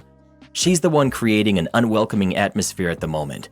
It's not your fault you have old friends from before you met her and that you have history with them she can't share. That's life. Life is imperfect. She could have chosen to make a new chapter of history with them, with you and her included. Instead, she was a deliberate wet blanket and alienated herself further because she couldn't immediately participate in all of the group dynamics in exactly the same way, due to her being the most recent member. I'm going with not the jerk. Not sure why there's so many you're the jerk judgments, but your wife literally had 6 years to be friendly with your friends. Yeah, it hurts that she wasn't invited, but when she's had 6 years to be friendly and hang out to get to know your friend group, there's no reason for her to be mad that she wasn't invited when she didn't make the effort other than being cordial. Well, who do you think is the jerk? OP or his wife? Please let us know. Am I the jerk for refusing to pay for my daughter's plane ticket, but paying for my youngest daughter, who this vacation is dedicated to? Hello all. I have 2 daughters, Kate, who's 23, and Alexa, who's 16. Alexa, cancel. And Alex, who's 16. For starters, Kate lives with me rent-free and bill-free. She used to live with her mother full-time, but her mom kicked her out at 18. I don't blame her mother though. Kate was absolutely terrible in her teenage years. She was rude, disrespectful, and would steal and smoke and skip class, etc. Kate barely finished high school and was put in a continuation school. Since all of this happened though, Kate is doing a lot better. She didn't want to go to college, but she works at a fast food restaurant and is saving up for her own apartment. Alex, on the other hand, is the opposite. She's amazing in school, works, volunteers, and still has time to do sports and clubs. I'm extremely proud of her and feel as if she puts too much pressure on herself. Me and my girlfriend decided to surprise her on a vacation. Alex has always wanted to go there, and it wasn't as pricey as we expected. We planned this in early October. I told Kate about the vacation and asked if she wanted to come along, but she would have to pay for her own ticket. She said yes and would give me the money before Halloween. Well, she never gave the money to me, even after being reminded, so I booked the trip on November 1st for the 18th to the 21st of November. I told my daughter this Sunday at dinner, and she was very excited. Kate then said, "You'll have to cancel and hope they refund. I work those days." I told her she wasn't coming since she didn't pay. She was confused and thought I was paying for her. I told her that she was an adult who worked and lived free. Why would I pay? She got upset and said because she's my daughter, and that I was paying for Alex, so why not her too? An argument then happened, which resulted in Alex and Kate crying and Kate saying she hated me. Kate has been ignoring us until we apologize and pay for her ticket, which I won't. Well, yesterday Alex sent me a link to a video on TikTok where it shows Kate crying and explaining the situation. but she lied about a lot of things in the video and made Alex and I look like bad guys. The video got a lot of attention and support. She even opened up a GoFundMe where she received close to $500. I showed my girlfriend and we were both livid. Alex was also very upset about the comments, which fueled my anger. When she came home, a huge argument broke out and I basically kicked her out for the week. She's been posting on social media platforms talking about me, my girlfriend, and my daughter. My daughter even got some nasty messages on her social media. My girlfriend told me I'm in the right, but my daughter told me to just pay for the ticket. I want to know if I'm doing the right decision. So help. Not the jerk. One daughter is over 18 and has a job. The other is under 18 and in school. It's entirely reasonable to expect one to be able to pay her own way while paying for the one who hasn't had any opportunity to make money for herself. The fact that Kate is willing to lie about you and her sister on the internet for sympathy and money should tell you something about her character. You could even report the GoFundMe as being fraudulent. Kinda think everyone sucks here. Her reaction is pretty bad, but it kinda seems like you're stacking the deck against her for past behavior a bit when they're both your daughters.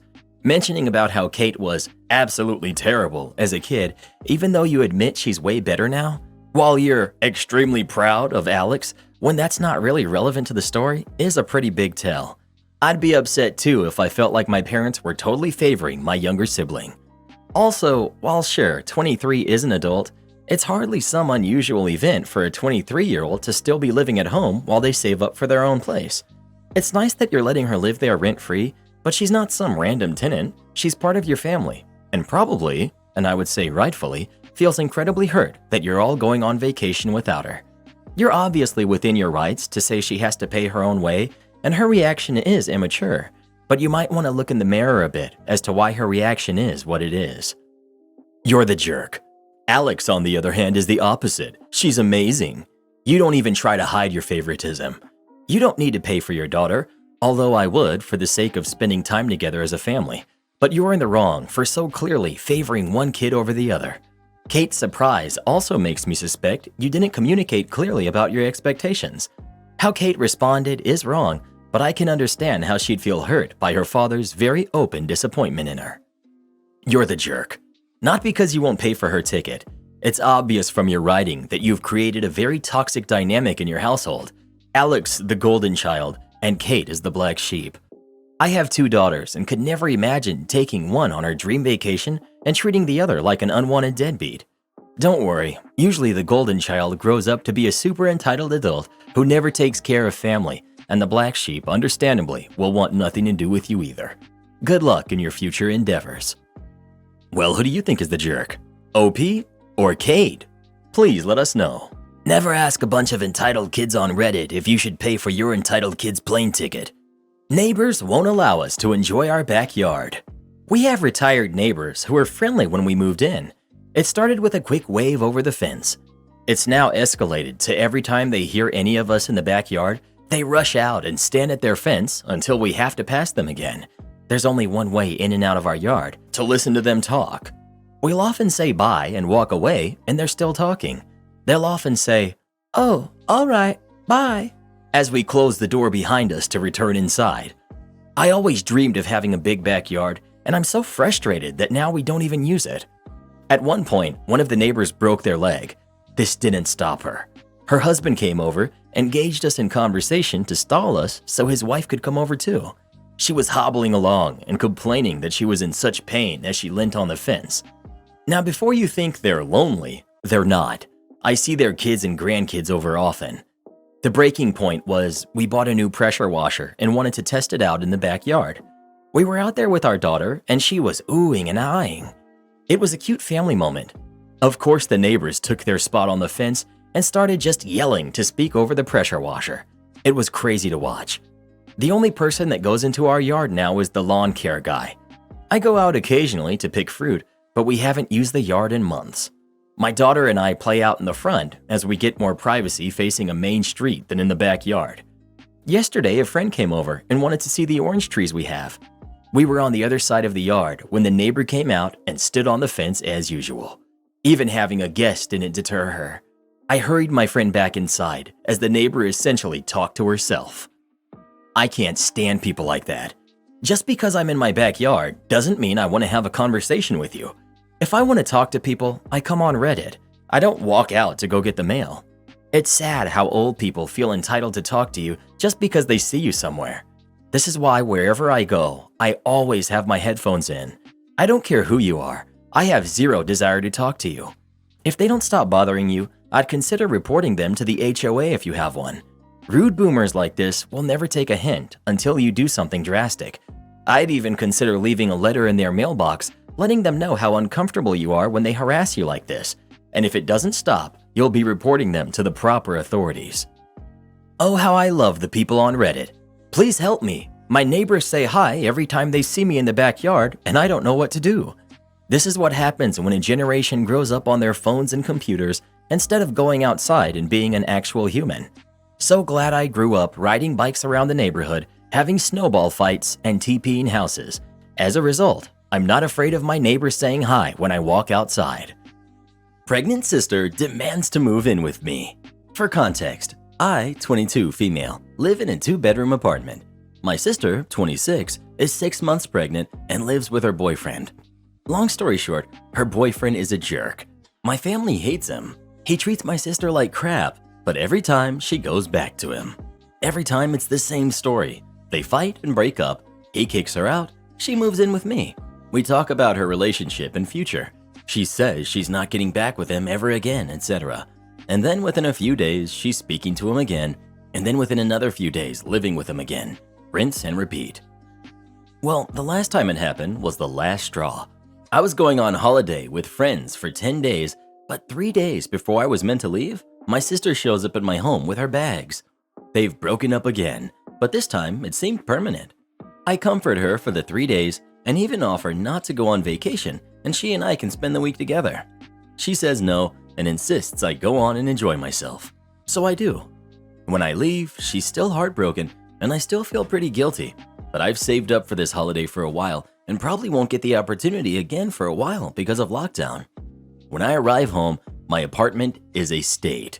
Dishes piled up everywhere, rubbish all over the place, laundry in every room, etc. It was filthy and I was angry. I run up to the spare room and I find my sister and her boyfriend are in bed. The boyfriend that she was never getting back together with. I never gave her permission to let him into my home because I don't like him and I don't want him there. At this point, I'm angry, but I've also been traveling overnight, so I'm pretty exhausted.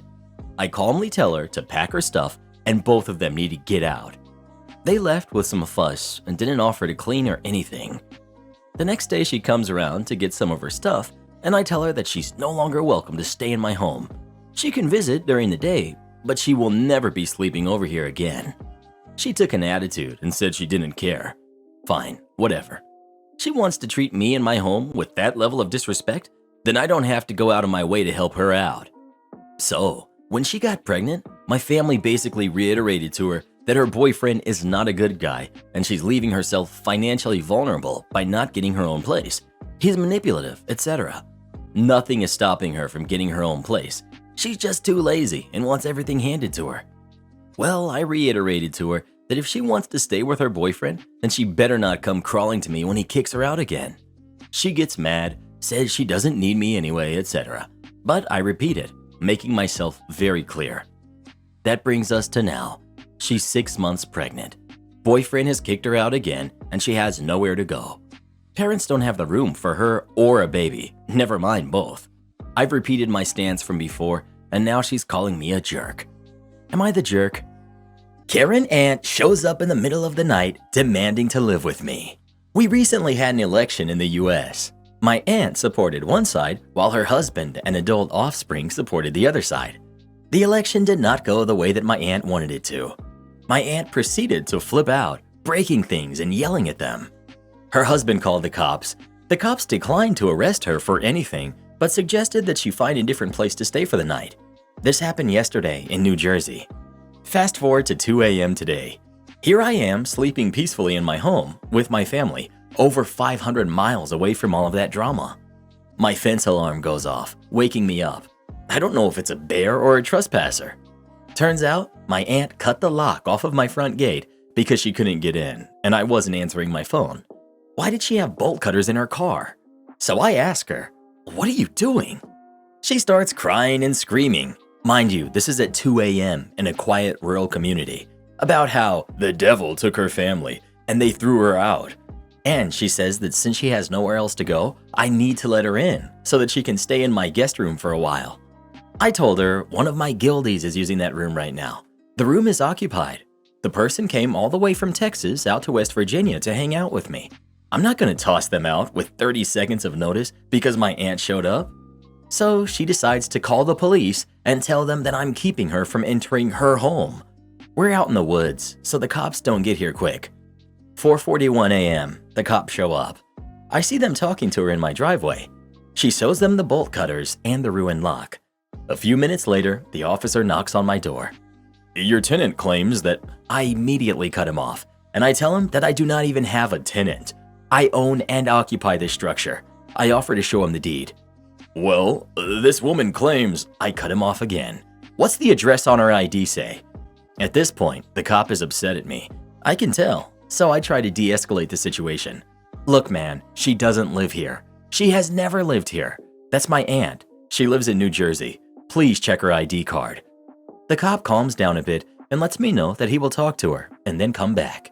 About 10 minutes later, the cop comes back to my door. 3 of them this time, not just the one from earlier. One of them had stripes and a rocker on his arm, so I could tell he was important. He asks me if there's any way Aunt can stay here for the night because she's too drunk to drive, so he can't let her back on the road. I told him that no, she cannot stay here, but that I'm sure there's room in the local jail. The cop asks me if she can just sleep in her car in my driveway and leave in the morning. I told him absolutely not. When she wakes up in the morning, I would just have to call them to come get her off my property, so that would solve nothing. I asked them to remove her from my property. Long story short, her car got towed and she's in the drunk tank. No charges pending for the night. So much for sleeping tonight. My kids need to be up for school soon. Crazy how all the cops refused to arrest her. If you wanted to, you could have asked to press charges for destruction of property due to her taking a bolt cutter to your lock. Even more so if she did any damage to the gate, also for trespassing.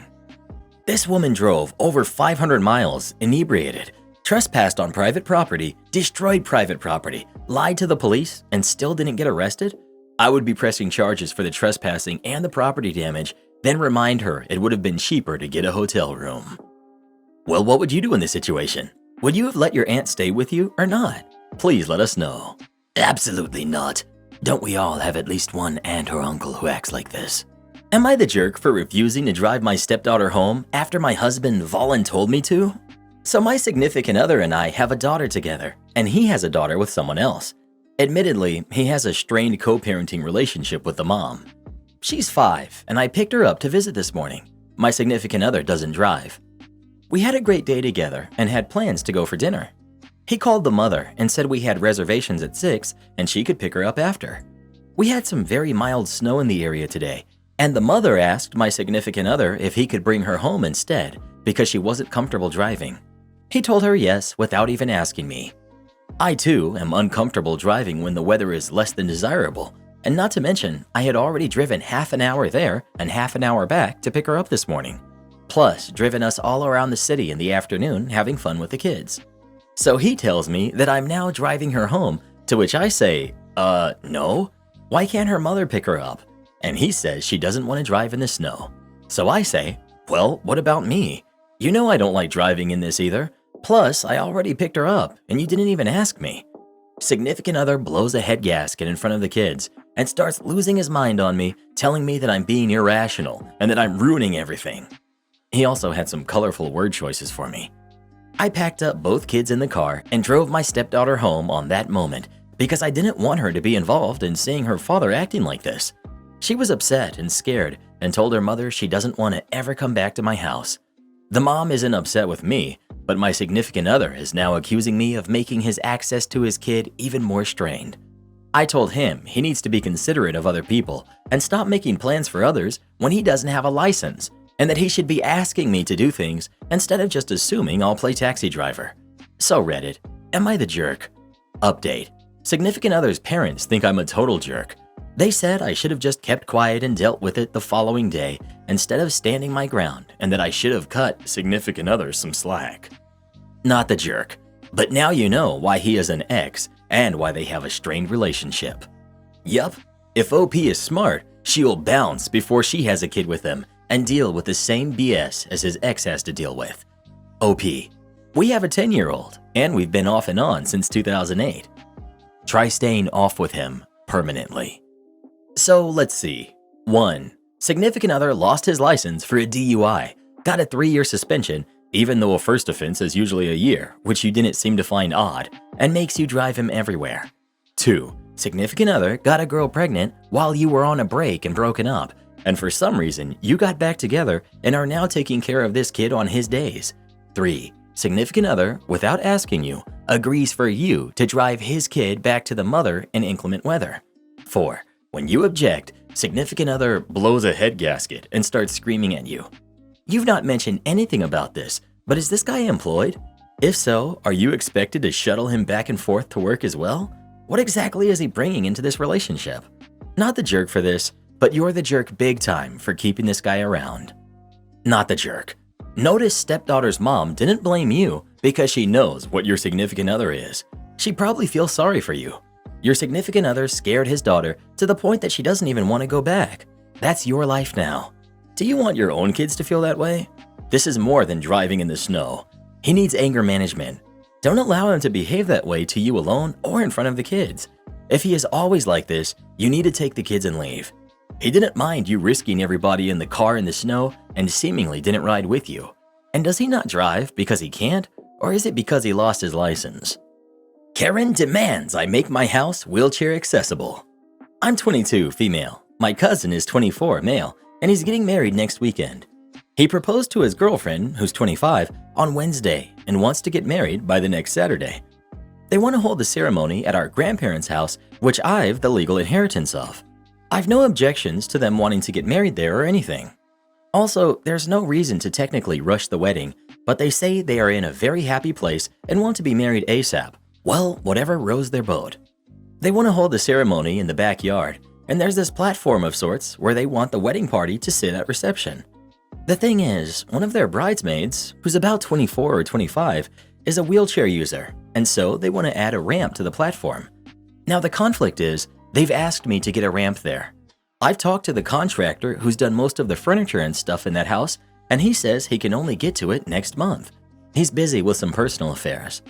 I told my cousin this, and he and his fiance are very mad at me when I refuse to hire a different contractor or get a quick work done. I've offered to attach a temporary ramp, the detachable kind, which I could rent from a nearby shop instead. The bridesmaid is refusing this, saying she deserves a better accommodative and accepting facility. Thing to be noted is, the cousin doesn't want to pay for ramp construction since it's not his house, and doesn't even want to pay any percentage of rent for ramp. Also, the rest of the house is wheelchair accessible since my grandma needed it, including washrooms. It's only this platform for some reason that has no ramp, but only stairs. I don't want any sloppy or expensive ramp done in a rush because I don't have that kind of money saved or want to compromise the quality. The bride texted me saying she and my cousin have always walked on eggshells around me to make accommodations for my handicap and feelings. This is the least I can do for them. For reference, my handicap is my autism. It's never occurred to me it's a handicap or issue for people, at least family, to be around me. When I talked to my parents about this, they were very angry at her and have refused to attend the wedding where their kid is being disrespected. When my aunt, the groom's mom, found out about this whole thing, she was red angry and said she might not attend the wedding either. Now the bride is calling me a jerk and an instigator. Am I the jerk? Edit. Mostly everyone saying I shouldn't let them host the wedding there seems unfair, since it was his grandparents' home too. But yes, I may not attend the wedding. It's disrespectful, I can see. Of course you're not the jerk. The temporary ramp is a common solution for situations like this.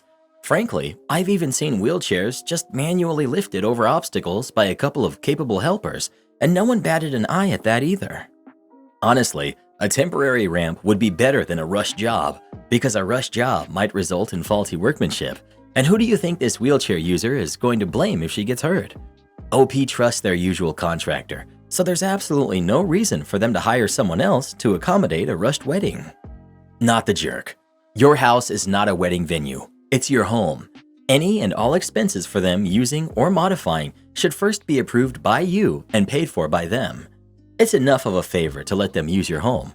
Do you realize the time and effort that's going to be on you to have a whole bunch of people in and out of your home, using your bathrooms, your kitchen, etc.? The cleaning before and after, the paper supplies, sewage, water use, and more. Yeah, you're not the one who should be bending backwards for this event.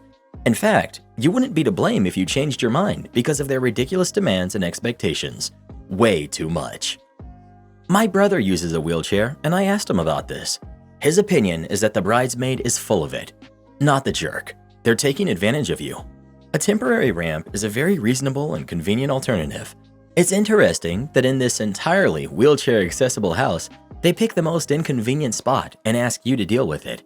You don't owe them your time, money, or house, OP. It sounds like someone is salty you inherited the house from your grandma. Your parents need to do a bit more to support you. They clearly see what these people are doing, and they need to step up and mediate things or find someone with a backbone in your family or community that will stand by your side. Am I the jerk for buying my wife a watch in a color that she doesn't like? I feel kind of stupid for asking this, but I can't reconcile what went wrong in my head. Basically, I've been away with work for a few weeks. We both have Apple Watches, which after a few years have shorter battery life, so we were due for a replacement.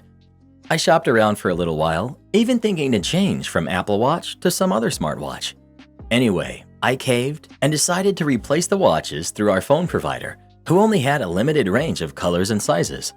I got mine, which was the same size and color, but for my wife, the only one I thought she would like was silver and white.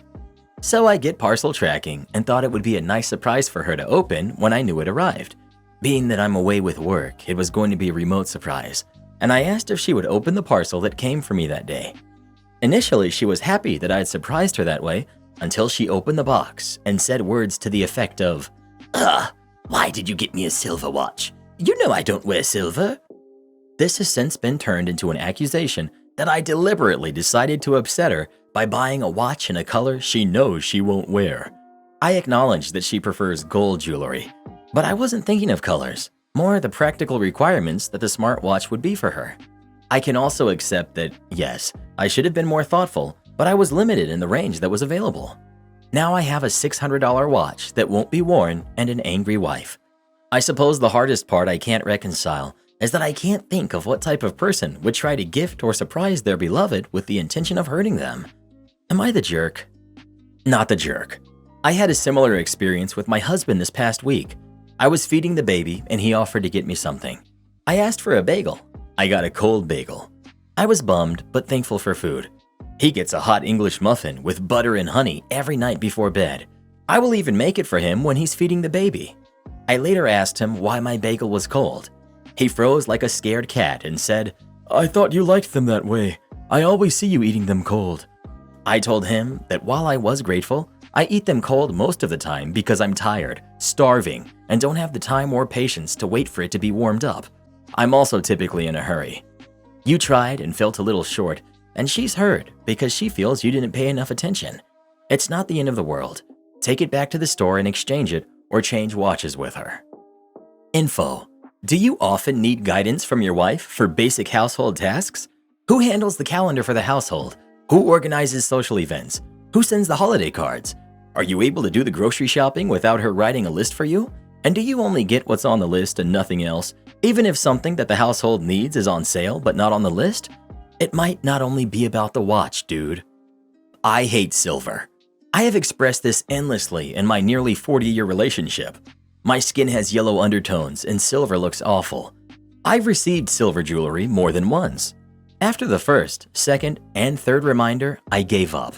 I see these pieces as a sign of the state of our marriage. One more thing to really push home the fact that he honestly just doesn't give a hoot, but a real forget you if I have the audacity to complain. Cue misunderstood face and gaslighting about my lack of gratitude. I don't wear silver, but I own earrings and a necklace from anniversaries past. They gather dust, and sometimes he wonders why I don't wear my jewelry. Only you know if you're the jerk. You're the jerk, and here's why. You bought something for your wife in a color you know she doesn't wear. This is an expensive piece of technology and therefore an investment for most people. So instead of checking with her, you just decided to get it anyway. And now you're upset she doesn't like the thing you knew she wouldn't like. It sounds like you just wanted a new Apple Watch and didn't really care she didn't get what she wanted. You just wanted her to be satisfied anyway. Admittedly, I do think the accusation that you're doing it to hurt her might be a lot. Normally, I would say she's the jerk as a result. I strongly believe that you should usually receive gifts very graciously. However, that reaction, combined with your comment about how you admit that you consistently fall short, makes me extremely curious if this is an ongoing pattern. When you give someone something that they have to wear, like jewelry or clothing, you have to be extremely sure it's the size, color, and style that they would wear. Although I don't really believe in the love language nonsense, it sounds like she's someone who highly values thoughtful gift giving and receipt. There is, unfortunately, a long history of men giving inconsiderate gifts to women in their lives because of something they prioritized without checking in with them, getting their own watch, using their preferred provider, getting a deal, etc., about what her priorities were. I get that you were hoping to secure both of you an Apple Watch through this deal, but it comes off as, I knew she wouldn't really like it, but I'm upset she said I did it to hurt her, when the truth is I just didn't take her preferences into account. It sounds like you two are really communicating past each other around this topic. She doesn't feel sane and cared for in a way that she values, and you feel her reaction was an overreaction. You need to be able to talk openly and vulnerably about this, and talk about how you're going to avoid it in the future. Well, who do you think is the jerk? OP or his wife? Please let us know. Am I the jerk for not taking care of my sister's baby? I know the title sounds awful, but there's no other way to say it. I, 18 female, have a sister, 24 female, who just gave birth to my nephew, who's about 3 months old. To preface the situation, I do not know how to properly care for a baby. The formula ratios, how to change and clean them, nothing. I have no experience with kids at all. On to the story. My sister comes to my mom's house, where I live, to ask my mom to watch the baby for a while so she can go get some groceries. I tell her that my mom isn't home and won't be until late since she was at a friend's wedding party. My sister then asks me to watch the baby, and I tell her that while I can keep a physical eye on the baby, I'm ill-equipped to actually take care of him. I ask my sister if he's been fed and changed, and she says yes, so I agree to watch the baby for an hour while she goes to the store. I reiterated before she left that I would not be feeding, changing, wiping, or otherwise tending to the baby, only watching him while he laid in his car seat. This way, my sister would head back before he needed anything. My sister was gone for 2 hours, and the baby started getting fussy, so I called her. She asked me to watch him for another 3 hours while she got her nails done, and I reminded her that I have no idea what I'm doing, and I can't get him to stop crying. At this point, the baby's screaming, and I've tried everything I know how, even a sloppy attempt at a change. So I tell my sister that I'd be calling the police for neglect, as she expected me to take care of a baby, and I've barely even held kids in my life. My sister rushes to my mom's house and calls me a jerk for not taking care of the baby, says I'm lazy, and if I was a decent aunt, I'd be trying to learn how to help. I kind of feel bad because I know new moms don't get enough time to themselves, and my sister's husband works a lot to support them both. But I genuinely don't know what I'm doing with a baby. Am I the jerk here? Edit. I see a lot of people saying the car seat isn't safe for sleeping, and I'm not sure, but it's one of those stroller thingies that turns into a car seat that turns into a sleeping thingy. It was fixed to be safe for sleep before I took the baby, according to my sister. Also, he wasn't left in there for hours, because after about 45 minutes, he woke up and started to fuss, at which point I rocked him and he fell back asleep on me. At 1 hour and 30-minute mark was when he started getting really upset, and I called my sister 15 minutes after because he wouldn't stop. Yes, I know how to hold a baby in about the neck. Give me more credit, jeez. Also, I did go on YouTube. Do you think I wanted the baby to be screaming in my ear? I actually did go online and try to look up how to do formula properly, but I didn't have anything to mix it with. And according to the internet, the bubbles give their stomach issues when you try to shake the bottle, and you can't leave clumps, and if your water isn't filtered, it's bad. And I don't have a water filter in my house. And then I saw all the warnings on the back of the formula can, and I was like, you know what? I don't know what I'm doing. I'm more than willing to learn. I have no issue with babies. My sister knows this. Look at it this way. Your sister was more concerned with getting her nails done than caring for her baby.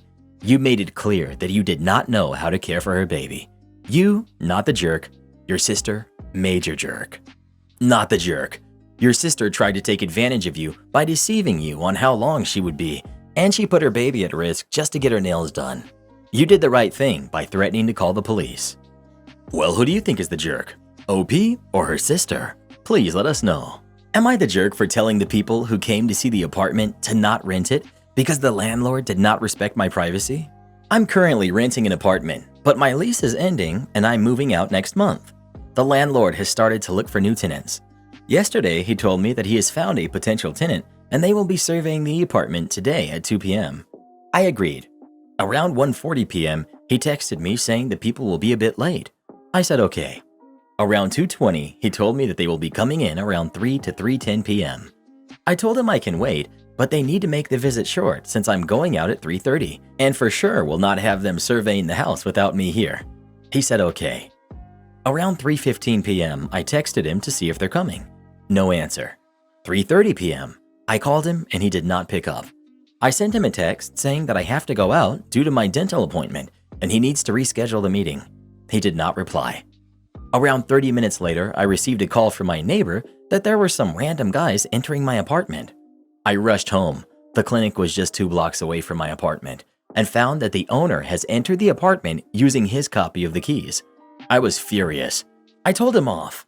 He told me that he has a right as an owner to enter the house whenever he wants.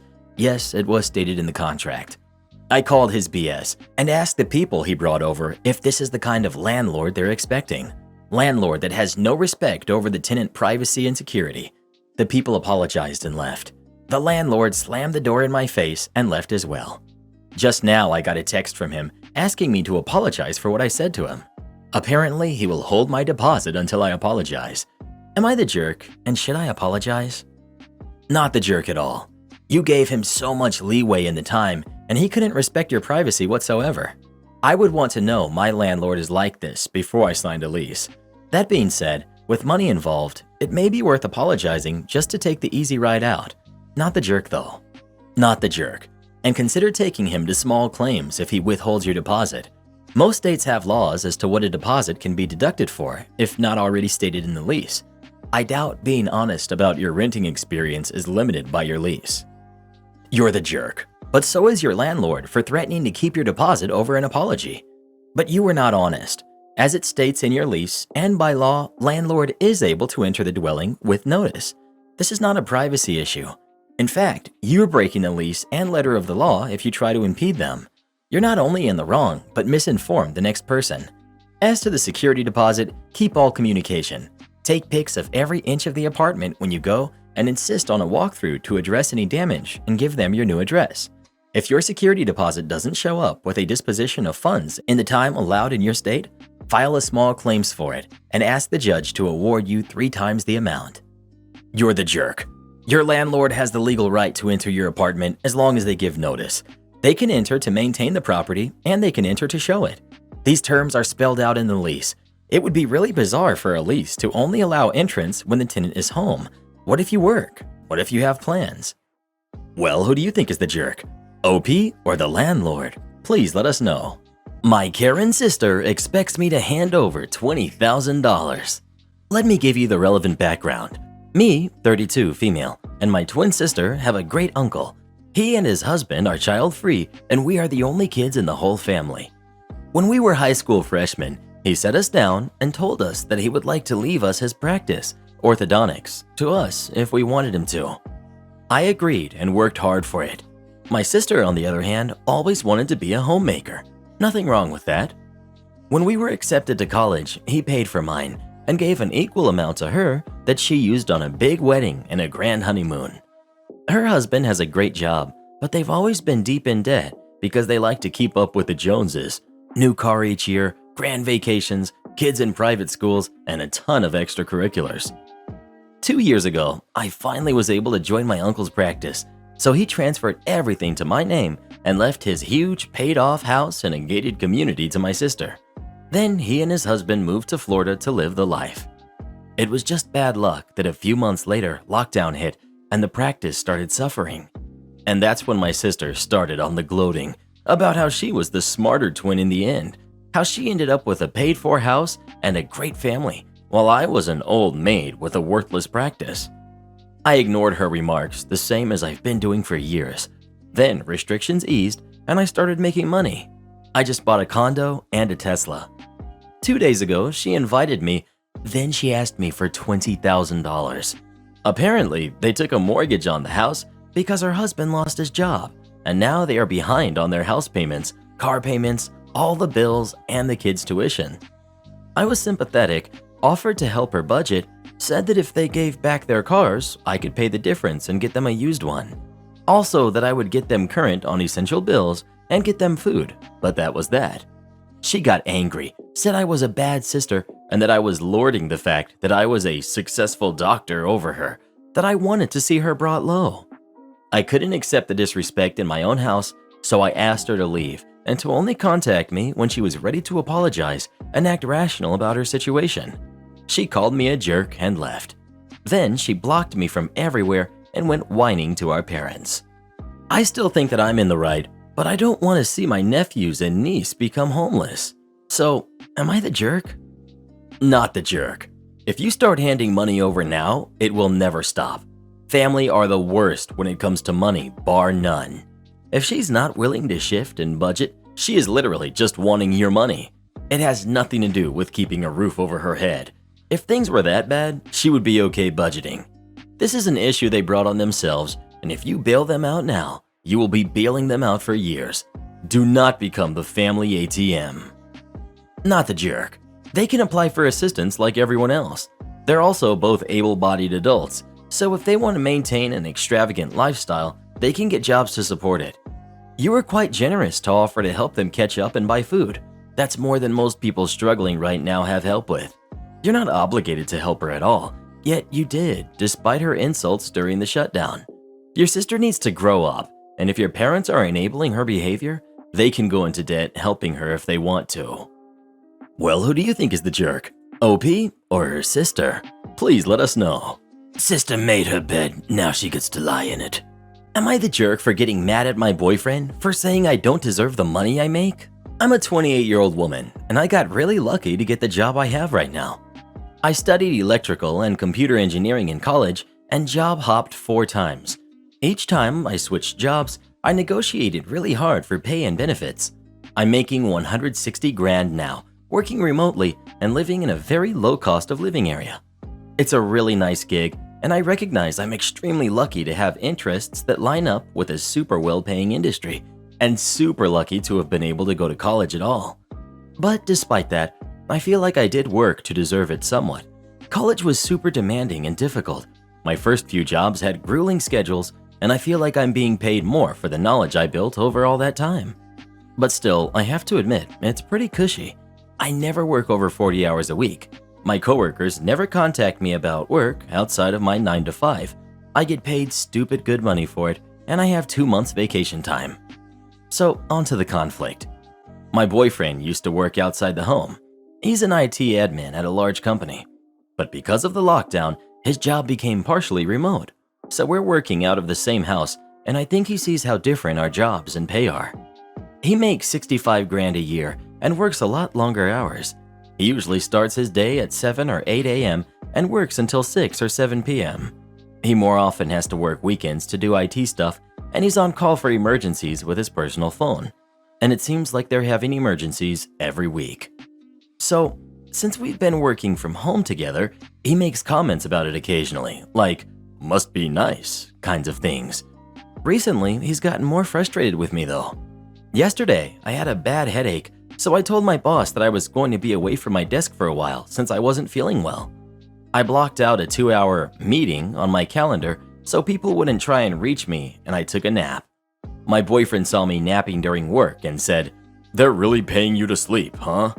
I snapped at him, saying that they were paying me for my skills and that I didn't care for the way he had been talking about my job. He said something petty about my skills at napping and wasting time on Zoom, and how that's definitely worth 6 figures, and I got really irritated and said that just because he was underpaid doesn't mean that he could call me overpaid, and if he was mad, he should go take that out on his boss, not me. He said that I was being ridiculous. He'd be in trouble at work if he did. I said maybe he needs to find a better job if his boss isn't ready to talk money. He called me privileged and out of touch and said that it isn't that easy to just go find a better job. I said that if you don't try, you're never going to know.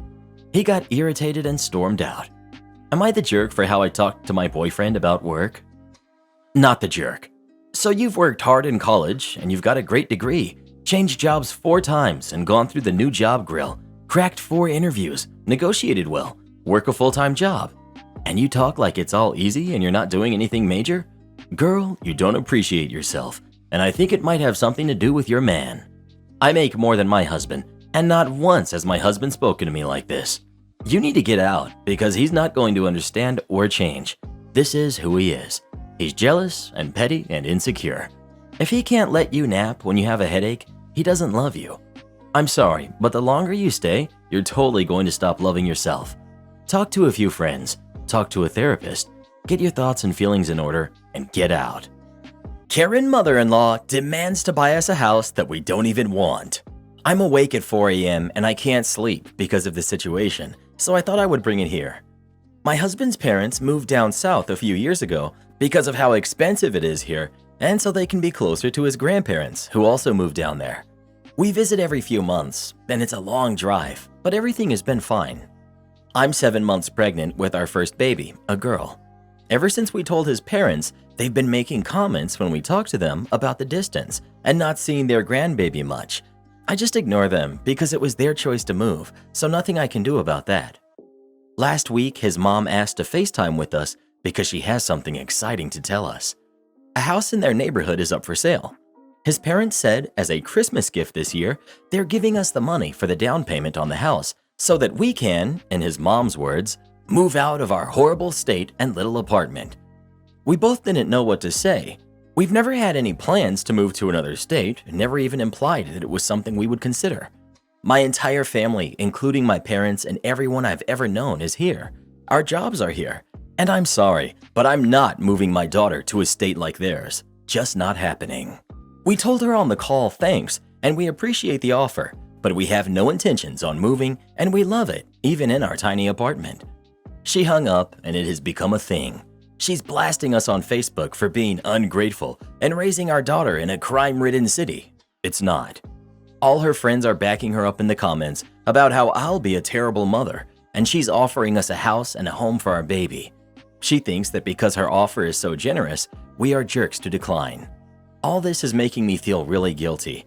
My husband says to ignore her, but this is stressing me out, and here I am at 4 a.m. stressing and feeling like a bad mother before my daughter is even born. Not the jerk. You will literally hate living somewhere away from your friends and family and in close proximity to intrusive in-laws. You know that if you take the offer, they will feel entitled to just walk in or have a voice in what you do with the house as they gave you the deposit. Her assumption that she can just move you out says a lot, but the fact that she's blasting you on social media for not doing what she wants tells you everything that you need to know. You have nothing to feel guilty about. She thinks because she wants to see your baby, she has the right to demand you uproot to where she decided to move to and castigate you when you refuse. How to build a great relationship with your new grandchild? Not the jerk. My daughter wants me to pay for her expensive college tuition for a career that doesn't even pay anything. I'm 49, male, and I have 2 kids, Jake, who's 23, and Nikki, who's 17. Their mother and I are divorced. I have full custody, and she sends no support. Both of my kids are good kids and good students with good grades. Jake got into his dream school, but didn't get any scholarships. His undergrad school is one of the best schools in our part of the country, and it's expensive. I didn't want him to take out loans and have to carry debt, so I'm paying for his tuition and living expenses. The total cost is roughly $50,000 a year. He's following in our family tradition and is pursuing a career in dentistry. I'm not a dentist, but we have about a dozen dentists and oral surgeons in our family. I will also be paying for his dentistry degree. While I know it will be costly, I view this as a good investment, as he'll have a starting salary of about $120,000 as a dentist in our area. If he decides to become an oral surgeon, his starting salary will almost double that figure. Nikki is a senior in high school. Like her brother, she's a good student and will have a good chance of getting into her dream school, but she has a low chance of getting any scholarships. Her dream school is also a very good one, located in the middle of a very expensive city. Tuition and living expenses will be roughly $75,000 a year. The problem is that she's dreamt of being a teacher since she was little, and she's made it clear that she will be an education major because she wants to be a middle school teacher. The other problem is that the salary for middle school teachers in our area is $48,000 to $60,000 a year. I fully realize that she can move and work elsewhere, but I can't imagine there are many middle school teachers in the US making six figures. I don't view paying $300,000 plus for a career that tops out at $60,000 a year as a wise investment. I told my daughter that the state school that's 2 hours away has a good education program, and her in-state tuition and living expenses will only be about $20,000 a year. I view paying $80,000 for a teaching degree as a much better investment. I've tried discussing the matter with Nikki, but she gets distraught every time I've brought it up. She cries and accuses me of favoring Jake and being a jerk, which is not true. I told her if she picks a major with a $100,000 starting salary, I'll gladly pay for her to go to her dream school, but there's no way I'm paying $300,000 for her to be a teacher. Now she's got family members involved. Some are staying out of it, some agree with me, and some are telling me not to play favorites. I feel terrible, so I'm beginning to doubt myself. Am I wrong? Edit to answer a few recurring questions. I thought it made it clear, but apparently I didn't. I'm not limiting Nikki's education to $20,000 a year. I told her that's the max I'm willing to pay for her education degree. I'm more than happy to pay $75,000 a year if she picks another degree that will have a better return. For a while, she thought about being a doctor and fell in love with England. We have family there. So I even offered to pay for her to go to Oxford, which will be double the cost of her brother's tuition. But she's adamant about being a middle school teacher, and I'm unwilling to spend $300,000 that I worked hard for on an education degree. You're the jerk. This whole post reeks of favoritism. I hope the dentist switches to an art major halfway through. The fact that OP made this post and hasn't considered himself a jerk is completely alien to me. I wouldn't like him to be my dad, that's for sure. You're the jerk. To be fair, you should at least pay what you're paying for your son's education and let her take out student loans for the rest. You're the jerk. You are clearly favoriting your son here. He's following the family traditions, and you're happy to take on a load of debt for him, but you won't do the same for your daughter because her career choice is a problem. You only take on debt for your kid if they do the careers you want them to do. Go back to your daughter before you lose her. He doesn't say he's taking on debt at all. He's considering return on investment, as everyone who's going to college should. The return on investment should be your kid's happiness. You should feel really bad. You're paying fully for the kid who will make enough to easily pay off some loans with a great profession, and not for your daughter who wants to be a teacher, which is incredibly noble and needed in this country, to burden her with loans that she will take forever to repay because she will make crap. Because we treat teachers like crap. And guess what? Apparently so do you. You're the jerk. Well, what do you think? Is OP the jerk or not? Please let us know. Never ask a bunch of people on Reddit for financial advice, unless you're in the right subreddit. There are a few subs with people who are actually financially literate. Am I the jerk for letting my mother have a copy of the key to our new house, despite my wife's objection? I, 34 male, recently bought a one-story house. Note that it was purchased solely by me. My wife did not help save for it. I started saving for it before I even met her, and it's in my name.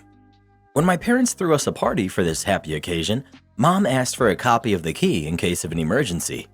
I let her have it, which made my wife upset.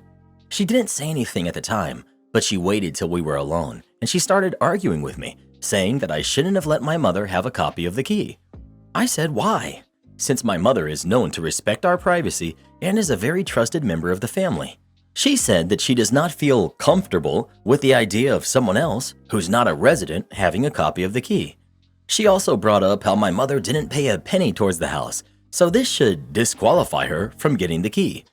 I said it wasn't a big deal, but she kept persisting, saying that I needed to take the key back. Quite frankly, this had me fuming. I pointed out that I'm the one who bought the house, and it's my decision to decide who gets to have a copy of the key. End of story. She screamed at me, saying that technically she did contribute towards the house savings, back when she used to pay for our rent and daily expenses while I saved money.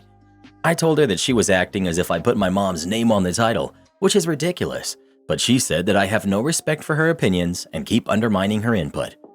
We've been going back and forth on it since then. She's now letting me know that if I don't take the key back, then she'll do it herself. I think she's being irrational and unreasonable, acting like that over a copy of the house key. This decision I made could save us one day in case of an emergency, but she kept downplaying it. ETA, I think it's crucial to mention that there's no conflict between my mother and my wife. They're on near perfect terms, all right? I thought that I've already established that above. You're the jerk. And that is why you can't trust no one when it comes to money. You played your wife. You probably told her that you would save for a shared home, and that's why she should support you and pay your share of the rent. Now, she didn't contribute a penny to your house. Your house. She gets no say, but your mom does. You're the jerk. I'm a bit confused as to how OP can admit that the wife paid rent while he put his savings towards a house, and then go back and say the wife didn't contribute. There's a lot of unanswered questions here. Does he really not understand that if she wasn't paying the entirety of the rent, then he would not have been able to save as much? How long was she paying rent, and how much did she have in savings before she started doing that? What was the actual agreement there? And on that note, why is the wife not making a bigger deal out of not having her name on the house? Did she agree to it for some reason that benefits her? Is this actually a bigger deal to her than OP is letting on, and that's why she's so resistant to the idea of his mom getting a key? Does he pull the "it's my house" thing often? It feels like OP left out a huge chunk of the story here. The wife's name is not on the house? Oh, that's a deal breaker. It would be for me as well, assuming the house was bought while they were married, and there isn't a very unique, very compelling reason for the wife to not want her name on the house. OP hasn't offered any explanation aside from what's in the original post, so I can only conclude he's a controlling jerk who took advantage of his wife to buy a house in his name alone and is now holding that over her. A real prize, truly. You're the jerk. Your attitude of "I paid for it" isn't on. You're married. It's our home, not my home now. In any case, your wife is right. She absolutely has financially contributed to the property.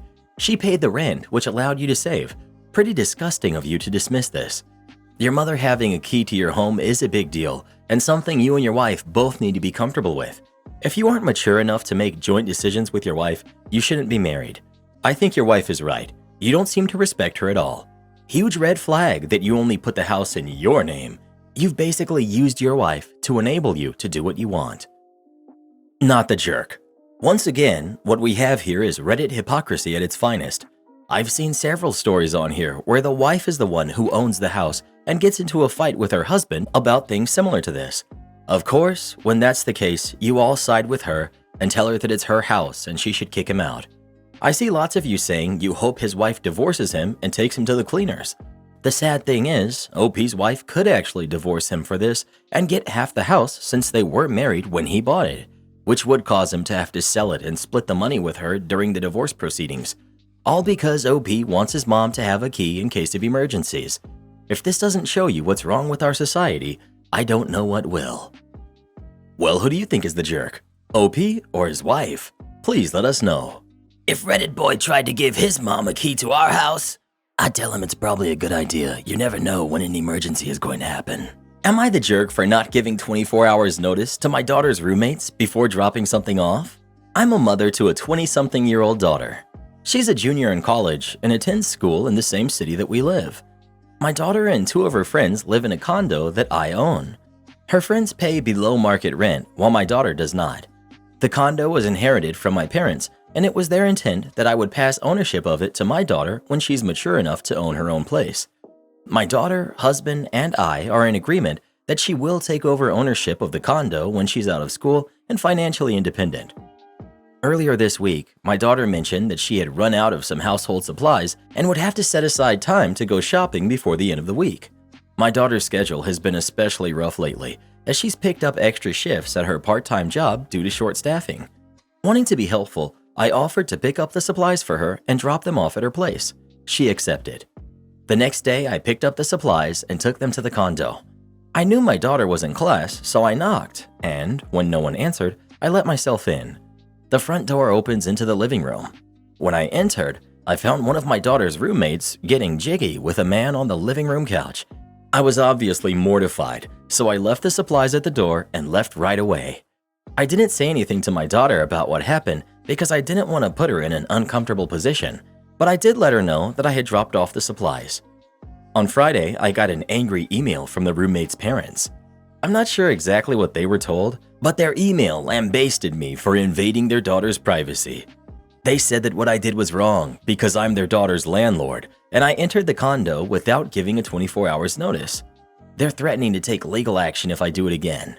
I am vaguely familiar with this requirement, but didn't think it was applicable here.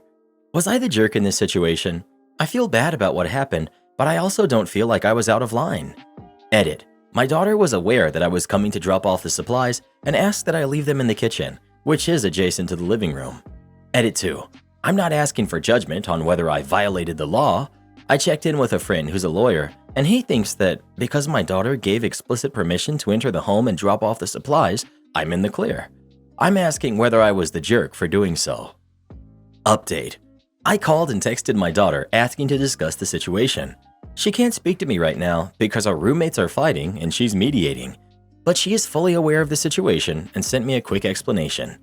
My daughter had notified all of the roommates that I was coming over, but roommate 1 apparently forgot. The man she was with was roommate number 2's boyfriend. She freaked out and contacted her parents because she was scared I would spill the beans. I still don't know exactly what she told her parents, but I assume it wasn't the full story. I've never met roommate 2's boyfriend, so I didn't know it was him. Roommate 1 and roommate 2 are fighting now, and needless to say, roommate 1 will be moving out. I will be writing a more comprehensive formal lease for roommate 2 for both my protection and hers, but in all honesty, roommate 2 is wonderful, and I do not anticipate that there will be any more problems. Not the jerk. You were not entering in your capacity as landlord, but in your capacity as your daughter's mother, in which case you do not need to provide notice. You also had your daughter's permission. Roommate had no expectation of privacy from her roommates who could have walked in at any time, regardless of whether they had a class scheduled or not. She shouldn't have been doing this on the couch out in the open.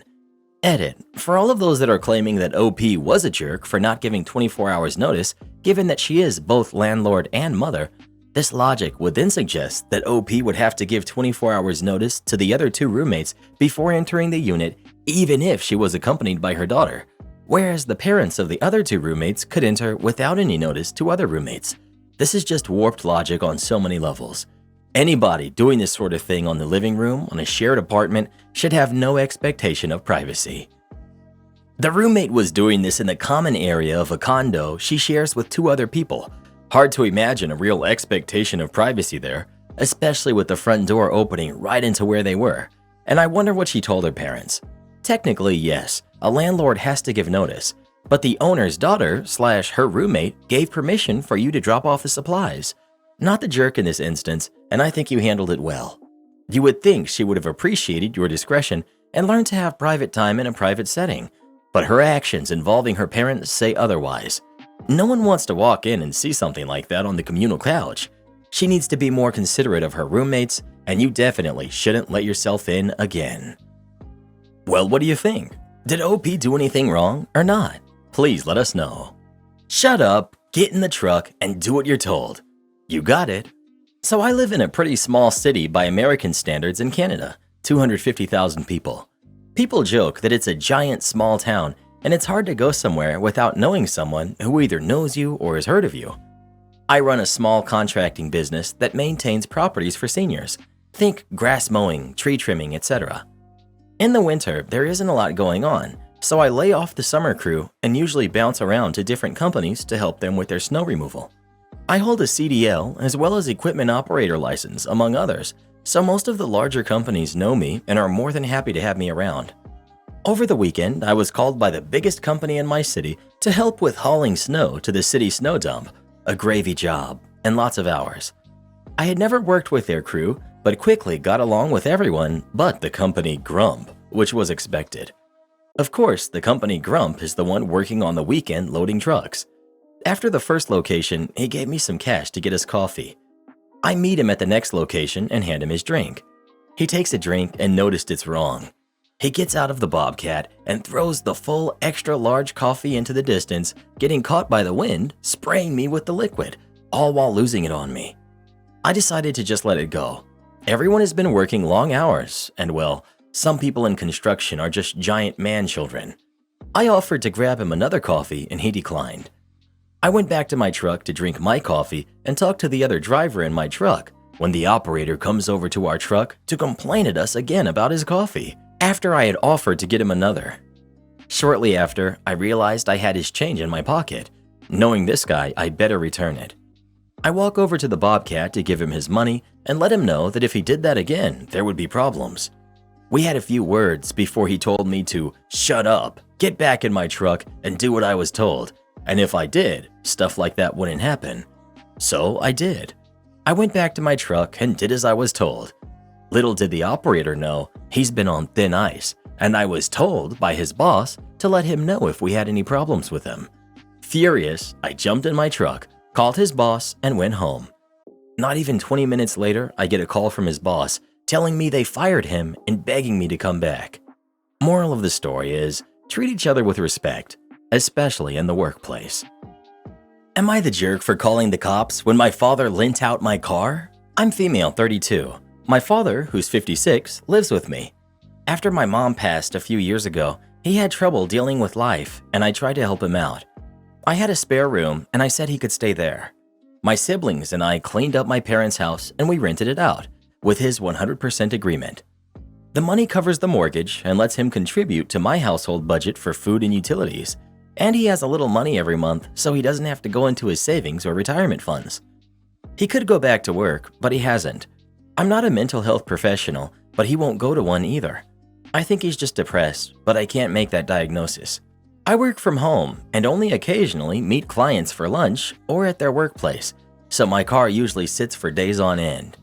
My father got the idea that I didn't really need a car for myself, and when my aunt's car broke down, he started letting her borrow mine, without my permission. I told him that if he wants to lend out a car, he should lend out his car. He drives a very nice full-size truck. He said that my aunt is uncomfortable driving it. I said that I didn't care and that I needed my vehicle to be available. He said that family helps family. I said my car was mine and not to be lent out. I spoke with my aunt and told her to stop asking for my car. He decided to test my patience. He trapped me in the garage with his truck and left the house one day that he knew I had a meeting. I had to Uber to the meeting. I was almost late. I was absolutely livid. When I got home, his car was still there, but my car was gone. My aunt had needed it for appointments. I told him that it's time for him to move out. He isn't just inconveniencing me now. He's actively sabotaging my job. He cried that he was sorry and wouldn't do it again. I gave him one last chance. There were no problems until yesterday. He lent out my car so my aunt could visit her kid. He had a key made. I saw that my car was missing and I did not even ask. I called and reported it stolen. My car has a tracker in it because it's not paid off. It was easy to find. I, in the meantime, had turned off my phone and gone shopping. I was unavailable when everyone started calling me to tell the cops that my aunt has my permission to take my car.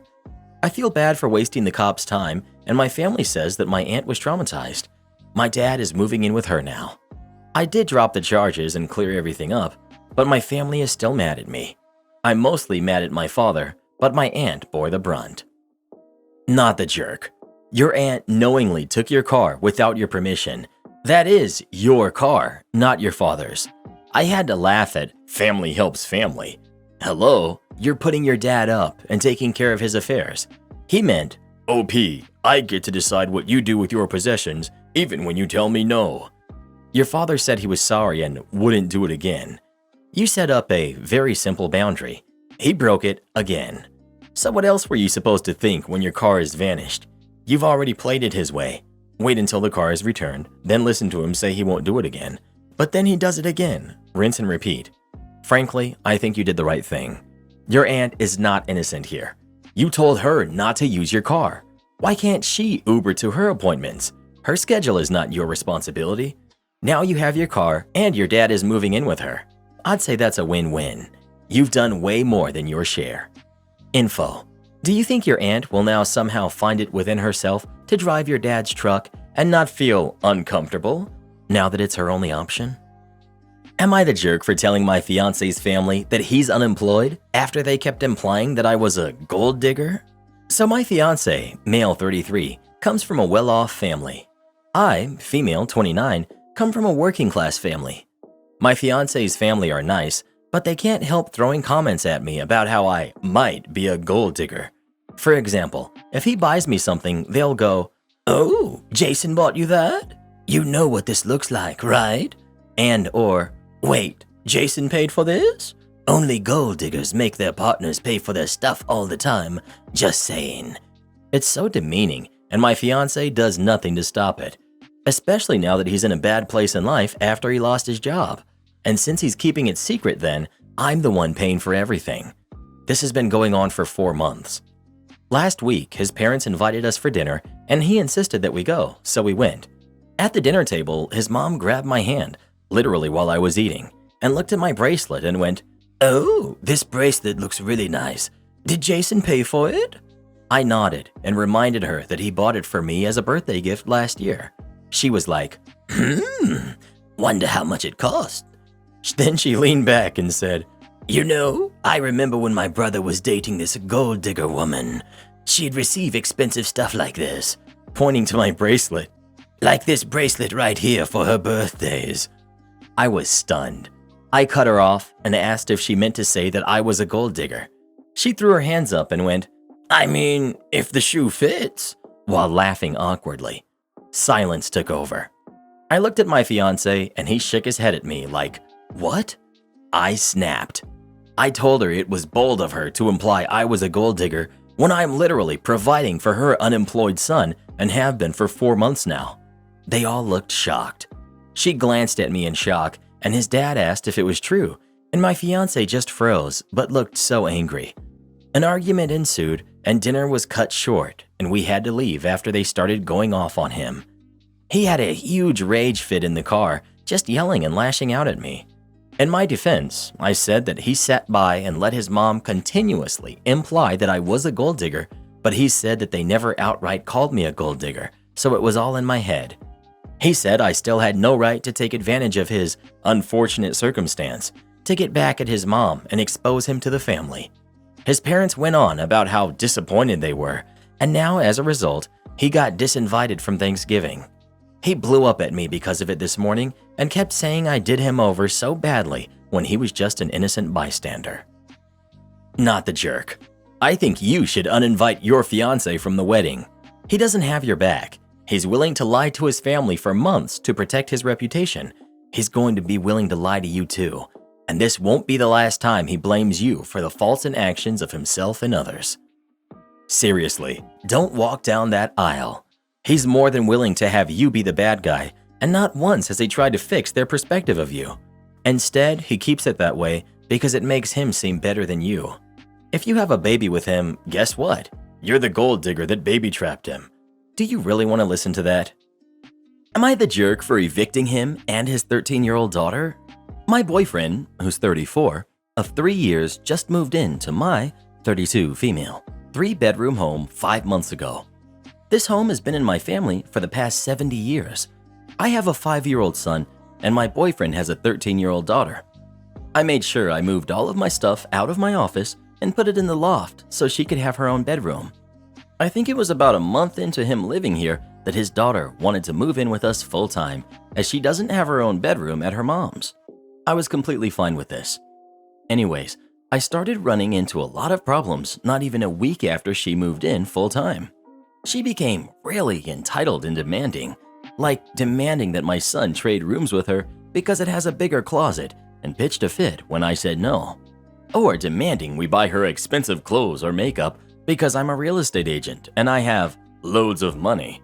Call me crazy, but I'm not about to drop $120 on a pair of ripped up jeans or drop $200 on 3 pieces of makeup. Her dad works, but his income is significantly less than mine, so she really just expected me to be the one who spoils her rotten. Or pushing her plate of food away and saying, "I'm not eating that, but you can cook me something else."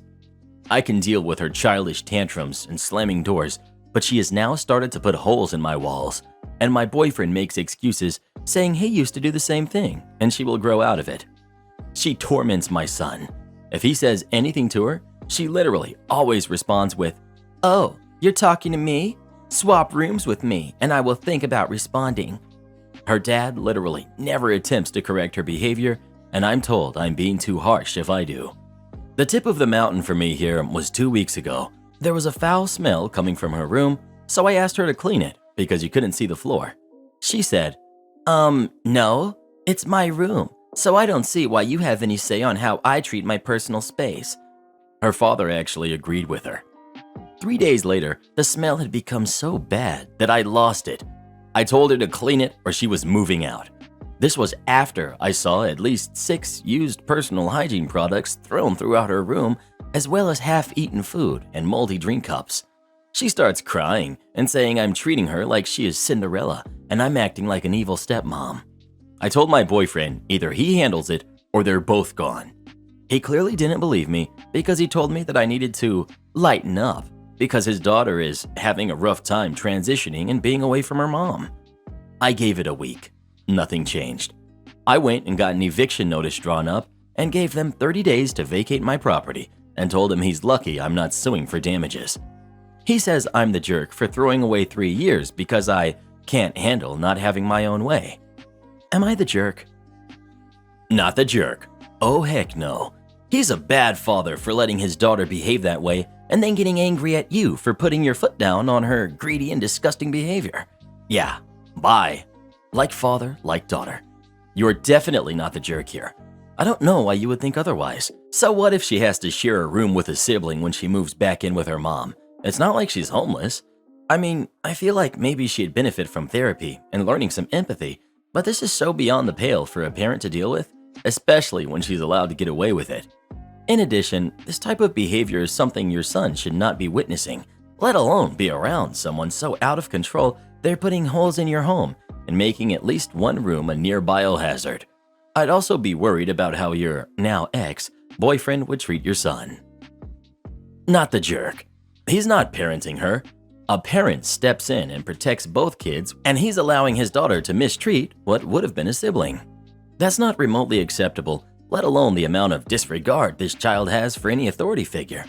She has anger problems and thinks it's perfectly acceptable behavior to damage property when she's upset. She's not a toddler, but she sure is acting like it. You have your son's emotional health to worry about. They are not homeless, they have their mom's house or other family to turn to. Well, what would you do in this situation? Would you evict him and his daughter or not? Please let us know. I'd call the authorities is what I'd do. That little animal needs to be in a cage. My Karen wife gave away our cow. My wife, who's 30, has a younger sister who's 28 who has 4 kids. My sister-in-law is a married stay-at-home mom, and her husband, who's 31, works 35 hours per week. Money is tight for them, but they still go on annual vacations, drive newer cars, etc. My wife and I keep separate finances except for a joint credit card and household bill. I also do most of the grocery shopping. This is relevant for later. A couple years ago, I found out that my wife had been buying groceries for my sister-in-law on our joint card, about $150 to $200 per month for a few months.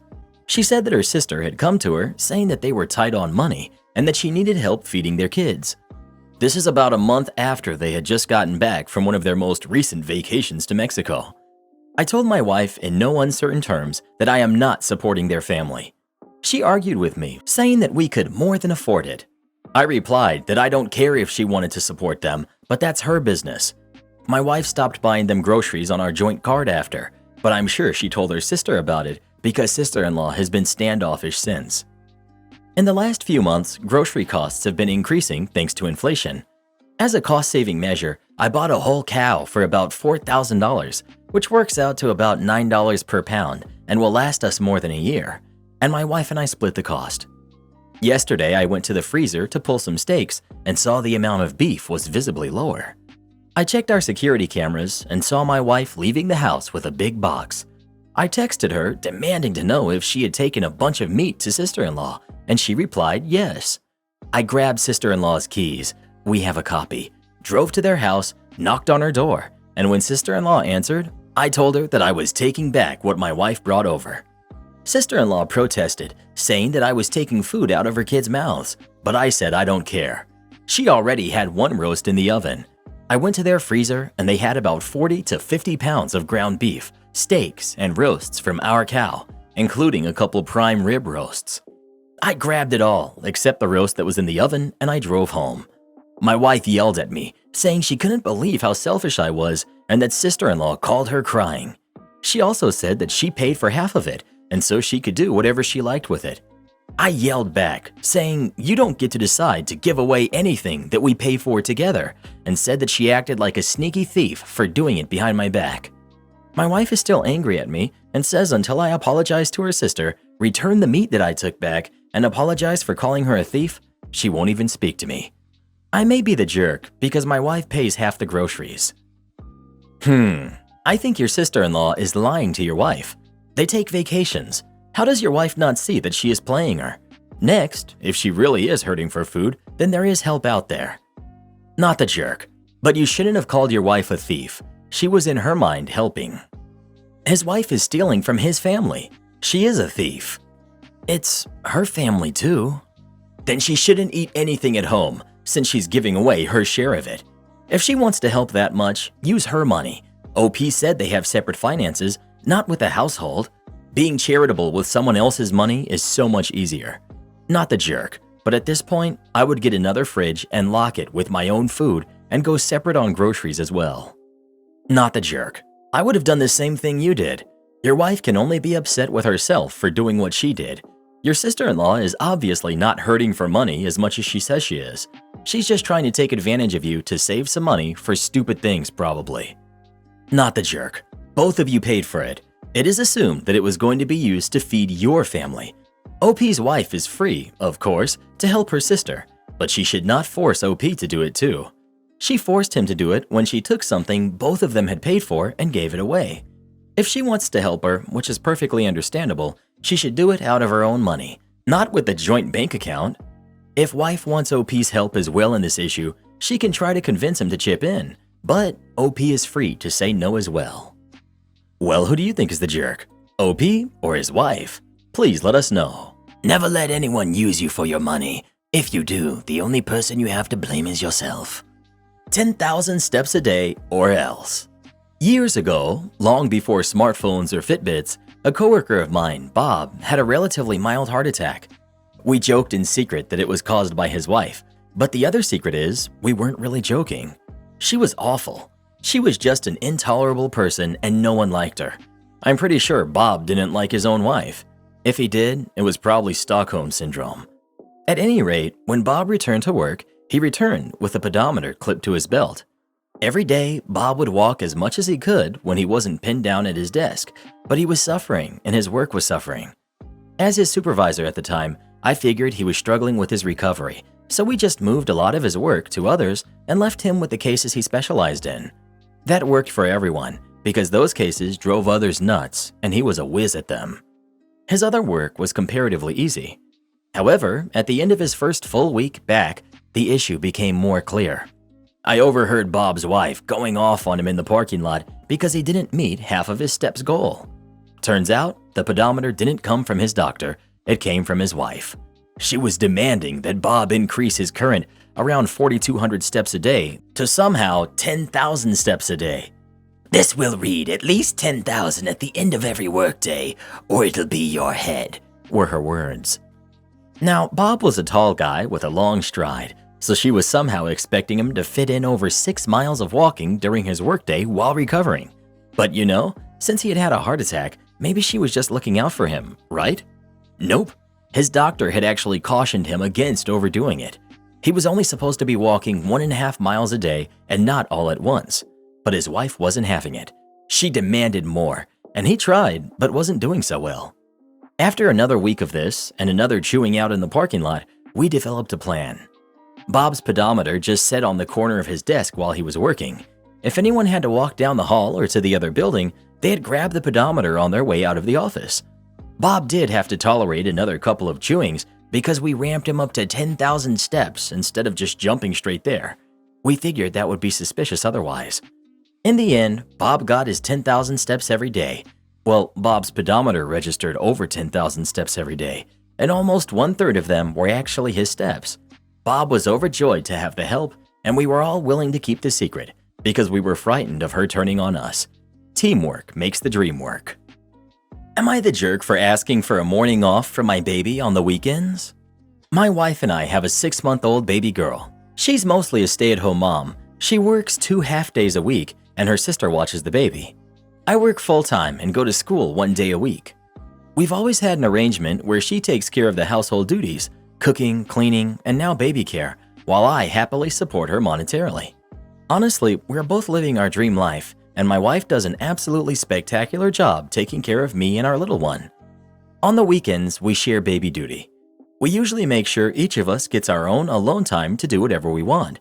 However, our girl has hit a little bit of a sleep regression, waking up every 2 hours. Since my wife feeds naturally, she's always taken care of the baby full-time overnight. She's a light sleeper and unfortunately has insomnia, whereas I'm a deep sleeper and wouldn't wake up for baby cries anyways. Recently, my wife has been asking me to wake up with the baby both days on the weekends so she can get an extra hour of sleep. Baby wakes up around 7 a.m. I get the baby dressed and take over for that hour. But sometimes, I want to be the one that gets to sleep in an extra hour. I brought this up to her, and she says while she's happy to let me nap during the day, she really needs that hour because she can't nap like I can. We got into an argument about it, and she said I'm being very insensitive when I know she is very exhausted and can't nap during the day, and she struggles going back to sleep every time the baby wakes up. But I'm exhausted too. Work wears me out, and school days are long, and I sometimes want the hour in the morning. I don't want to spend my off time napping. I want to play video games and chill out. I've gotten mixed opinions on who's in the wrong here, and if there even is anyone in the wrong. Am I the jerk for asking us to share mornings off for sleep? You're the jerk. If she's taking all the night duty because you don't wake up, then you get the morning duty when you do wake up so she can catch up on her lost sleep in the night. You want a morning off? Give her a night off. Oh goodness, you're the jerk. She's up all night. She does not get breaks like you in the week. She's asking you to get up at 7, a defined time. Go to bed earlier if this is an issue. She's surviving. I doubt she's living her dream life if this small request has been so poorly supported by you. You're the jerk. You don't think she wants to just chill out and do something on her own time? She's working too by not just going to work, but also taking care of the baby. The least you could do is give her some time to sleep in. She's right. You can nap and do whatever. She can't. And unless you're going to offer to take over the feeding through formula, the only time she gets a break is if the baby is sleeping or she's off to work. Give up your extra hour of sleep. Give it to your wife, who does so much. I needed nighttime support from my partner when my child was a newborn. He didn't take it serious, and it took more effort from me to wake him up to help than it was to just do it myself. I stopped feeling like a human. The resentment never went away. We divorced when the kid was 2. Oh look, another useless dad. What a surprise. What is it with you dads, thinking just because you work some laid-back joke of a job that you don't have to help with the baby? Newsflash, pal, this isn't the 1950s anymore, and just because you're a guy doesn't mean you get to be a lazy bum around the house. This is why I just had surrogates for all 3 of my kids. There was no way I'd end up with some lazy bum who refuses to help around the house and demands to be treated like some sort of a king when the truth is he's not even a peasant. I feel so sorry for your wife, and I hope she divorces you ASAP and finds someone who actually respects her. How can you call OP a useless dad when he's A, working a full-time job to support his family while his wife only has to work 2 days a week, and B, he's also going to school to build a better future for his family? It seems like some of you think the dads in these stories should just shut up and do whatever their wives tell them to, regardless of how they feel about it. Communication between couples is important, and both sides should be able to share how they feel about something, then work out a solution together. Some of you just seem so bitter and like you're just looking for someone to lash out at. I'm no therapist, but being as quick as y'all are to lash out at these OPs, particularly when they're dudes, you might want to speak to a professional. I can't imagine you're in a very happy place to be so darn mean to people you don't even know. How dare you try to diagnose me? You have no clue what you're talking about, And honestly, you're just proving my point. Why do guys always feel like you have a right to tell others what you think is wrong with them? You're basically telling me that I have mental issues because I just pointed out how useless this sorry excuse of a father is. I was fortunate enough to not know my loser father when I was growing up. My mom did an amazing job of raising me, no thanks to that loser. I do hope OP's wife leaves him so that kid doesn't have to see how pathetic he is. As I said before, the things you say and the way you say them seems an awful lot like projection of how miserable and unhappy you are. I feel bad for you and the rest of these Reddit people who think the way you do. And since you wanted to assume I was a man, I'd like to inform you that I'm actually a woman. I'm married to a man who works full-time so that I can stay home and raise our 2 daughters. My husband and I get up around the same time on the weekends, but if he ever asked to sleep in, the only thing I'd ask him is what time would he like me to wake him up. If you don't appreciate the man who works a full-time job in order to provide for you and your kids, what can you appreciate? You're the jerk. Your wife does this 5 out of 7 days a week. You can handle it for 2. This phase will pass. Just put up with it for now and be a good husband. Well, who do you think is the jerk? OP or his wife? Please let us know. So many of these stories just make me so glad that we don't have kids, Reddit boy. My cousin thought she was being so clever. It did not work out for her. A good few years back, I was about 24 to 25 years old. I went to Cyprus with my grandparents to visit relatives. My grandparents originally came from there and moved to the UK when they were like 16. My cousin, 14, female, also came along. Now, it's important to mention that we're Greek Cypriots.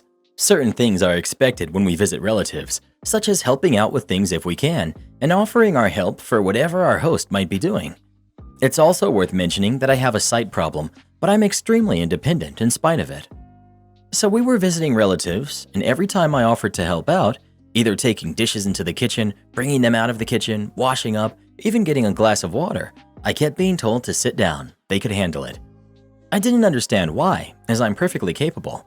I thought it might have to do with my eyes. One day we were visiting a great auntie of ours, who owns a little summer home by the sea, not too far off from where we were staying. Now, when we visit this auntie, I always go swimming. She's literally not even a couple of minutes away from the sea. Now, as I went to offer my help to my great aunt, I hear my 14-year-old cousin talking to her in Greek. Another important note, I can't string together a sentence in Greek. My father is English and had something against us speaking Greek. But although I'm not a fluent speaker, I can read, write, and understand Greek. My family doesn't know this. They assume that because I'm not a fluent speaker, that they can basically hide their conversations between other people.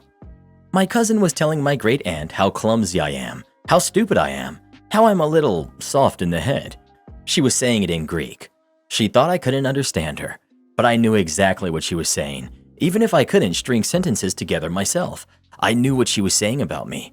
I added 2 and 2 together and realized my cousin was very obviously telling all my relatives this. She did it because she thought she'd get praised if she helped bring out the food without me. I was angry, but I knew the perfect revenge. We ate lunch, and after we were finished eating, my great aunt asked my cousin for help to take the dishes in and do the washing up, as she'd been on her feet most of the morning preparing the food. My cousin looked at me, knowing my great aunt couldn't speak English, and said, "Hey, OP, Auntie needs help taking these plates in and doing the washing up." Because now she was bored and expected to run off to the beach and leave me doing the work. So I looked at her and said, "But I'm too stupid and clumsy and soft in the head to help Auntie out. Besides, she asked for your help, not mine." She went pale, realizing I knew what she had said, but she doubled down. "I helped bring everything out. You could help take it all in." I laughed at her, picked up the book I had brought with me, and got up from the table, grabbed the towel I brought with me, and went to walk off. My cousin started whining to my grandparents that I wasn't helping her. My grandmother looked at her and said, "You made your bed. Now you lie in it. Your cousin caught you lying about her, and now she can go to the beach while you help your aunt." My cousin went completely white then. So I went to the beach, swam for 30 minutes, then chilled out on a deck chair reading my book under the shade of a nice umbrella. By the time my grandparents called to me that we were heading home, my cousin had spent all of it helping to wash up and dry things and put them away. She hadn't gotten to be lazy and go to the beach to enjoy the sea. I could have helped her. I simply decided that I wouldn't, as she had never earned my help. Since then, every time we went to a relative's home and she was asked to help, I watched with a smirk on my face. To this day, I'm 37 this year, I still won't help her. She made out I was incapable to people, so now she suffers the consequences. It's the malicious compliance that keeps on giving to me. Am I the jerk for not allowing my daughter's half-sister to spend Christmas with us? My ex-husband and I got divorced 7 years ago. We share custody of our 13-year-old daughter. He got married and has a 5-year-old daughter with his now wife. His daughter would spend time with my daughter regularly. They adore each other, but she doesn't come to my house and they rarely meet up there. His wife has been diagnosed with cancer and has started treatment recently.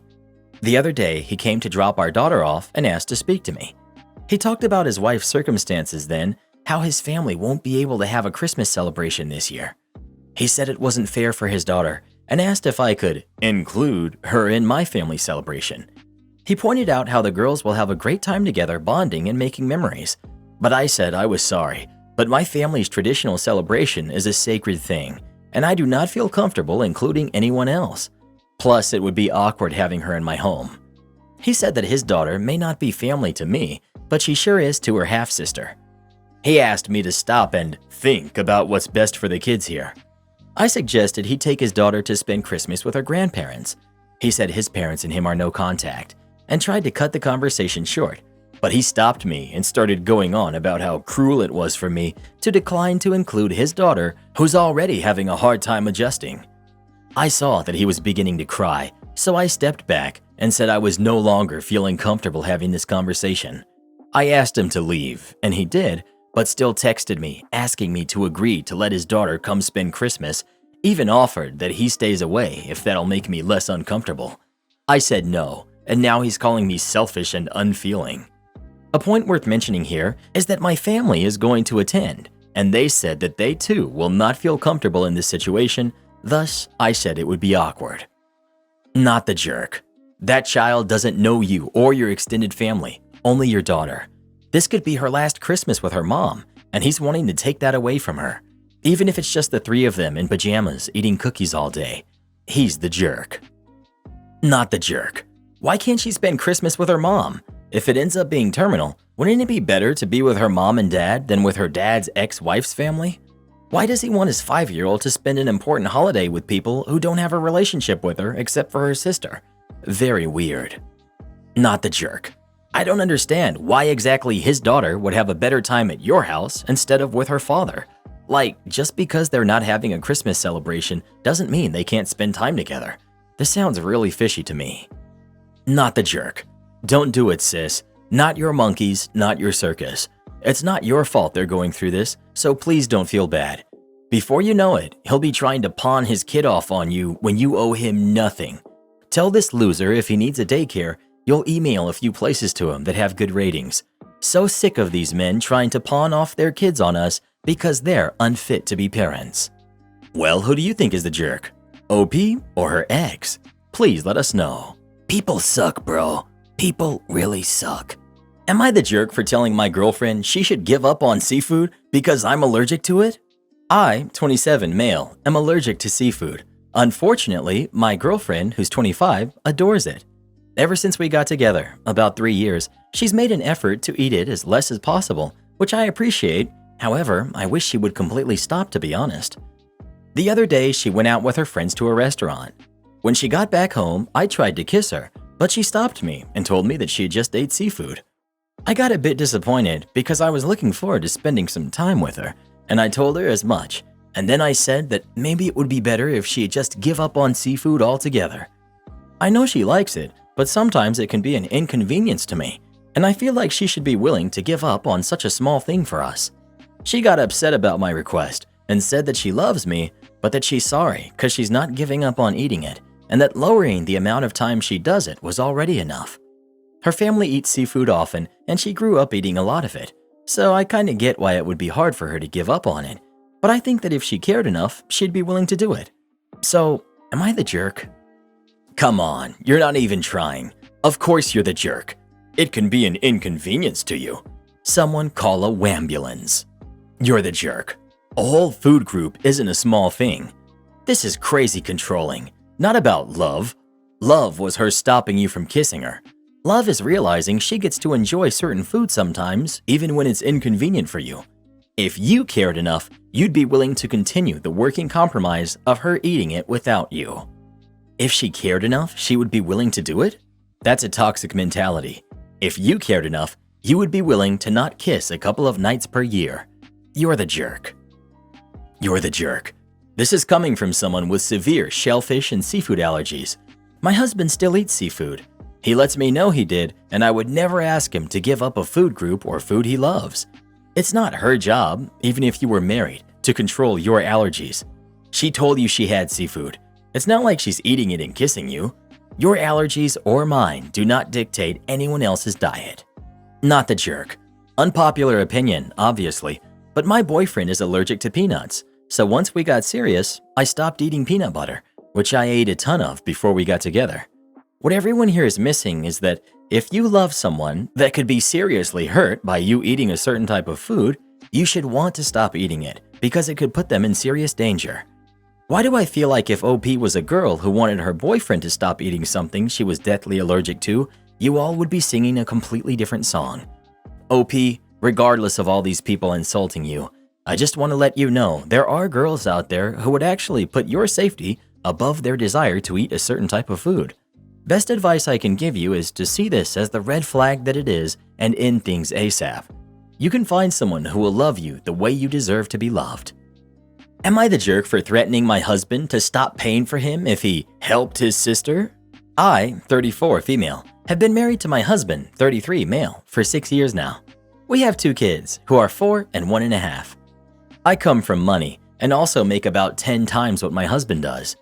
When we first got together, I noticed that his family takes advantage of him financially. He's a very kind man and the perfect person to have as a partner and father. To get around the whole greedy family thing, I offered to pay everything when it comes to us: house, living expenses, medical expenses, vacations, clothing, etc. Honestly, I wouldn't even mind if he wanted to be a stay-at-home dad, but he loves his job and I love to see him happy. Early on, some of his family tried to get money from me, but when I brought up a contract and a notary, they backed off. I'm now considered that rich daughter-in-law who happens to be a cold-hearted jerk, and honestly, I don't care.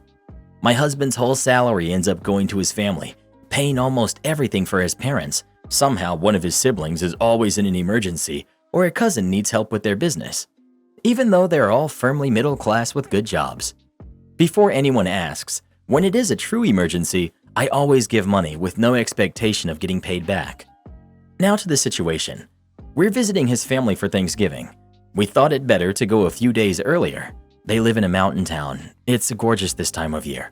I rented us a cabin and paid for 5 first-class tickets. Mine, his, the kids, and the nannies. We arrive at the airport, and surprise, surprise, his sister just happens to be on the same flight. I call BS. It's obvious he told her when we would be going, and she decided to get a ticket for the same flight. We greet her, then I hand the kids to the nanny and send her ahead to the lounge because I had a feeling about what was about to come. Then sister-in-law has the audacity to ask me to upgrade her to first class so she can travel with her family. Kudos to my husband. He shut her down before I could. Then she goes and asks us to switch her ticket with our nannies. I told her point blank that I wouldn't be doing that my nanny is needed to help with the kids. I'm useless on a plane because of nausea and the meds. My husband can't realistically be expected to take care of 2 kids on his own. She starts complaining and making a scene. I just turn around and start walking towards the lounge. My husband follows me about 10 minutes later. Apparently, he tried to pay for her ticket upgrade, but it's a full flight. So he tells me that he will be switching with her. Here's where I might be the jerk. I told him that he knows I can't help the nanny during the flight, and if he was going to leave this poor woman to her devices just because his sister can't live within her means, then this will be the last time I will be paying for his tickets ever again. He texted his sister to tell her that apparently he can't switch tickets with her, but he is pretty upset. So, am I the jerk? Edit. So, this blew up. Expected a couple hundred judgments at most. Thank you, everyone. And since most people seem to be hung up on it, when I said my husband can't be expected to take care of 2 kids on his own, I meant logistically. 2 rows of seats with a wide gap between the seats and between the rows. Each kid, who are 4 and 1.5 by the way, would need an adult to sit next to them. I'm useless. Can't even open my eyes because of the meds. I usually need someone to help me. We're both perfectly happy and capable of taking care of our own kids on our own under normal circumstances. You're definitely not the jerk, and your husband is a major pushover when it comes to his entitled family. OP. That he is, but he's a pushover when it comes to everyone. I'm not kidding when I say that he gave the coat off his back to a homeless kid once, almost froze before he got back home. One of the reasons why I love him. He does sound very kind and generous, and it's really unfortunate that it's often people like him who are seen as willing targets by others. It's one thing to be kind and generous. It's another to do so with other people's money. In this case, the ticket was purchased for him. He had no right to trade it with his sister. Not the jerk. You've got to break this pattern of behavior somehow. Why on earth would you want to sit with your sister-in-law while your husband sits alone in coach? Utterly ridiculous. Karen's sister-in-law gets banned from our Thanksgiving this year. My mother-in-law and I do not get along, but I'm really proud to say we called a ceasefire for the sake of my husband. I know this might sound childish, but it took blood, sweat, and tears for us to even be in the same room. Mother-in-law did some awful things to me, and it took work to forgive her. I did some things I'm not proud of, but at some point I realized I was just hurting my husband. Mother-in-law was an absolute monster at our wedding. She made planning a nightmare. She embarrassed me at my bridal shower, and she wore something that could have passed for a wedding gown. Right after the wedding, we had a financial setback and had to stay with mother-in-law. I know this is petty and not defending it, but I was still upset about the wedding. Mother-in-law was having some guy over and demanded we hide ourselves away. She really liked this guy, cooked a fancy dinner, and spent like an hour getting dressed. So I messed with the dinner she cooked and poured flour on her when the doorbell rang. Again, I'm not defending it right now, but we were in this awful war mindset. Yeah, mother-in-law kicked us out of the house for that stunt, and eventually I grew up and reached out to make peace. That was 2 years ago, and mother-in-law is still with him, and they're getting married in January. I've apologized to her.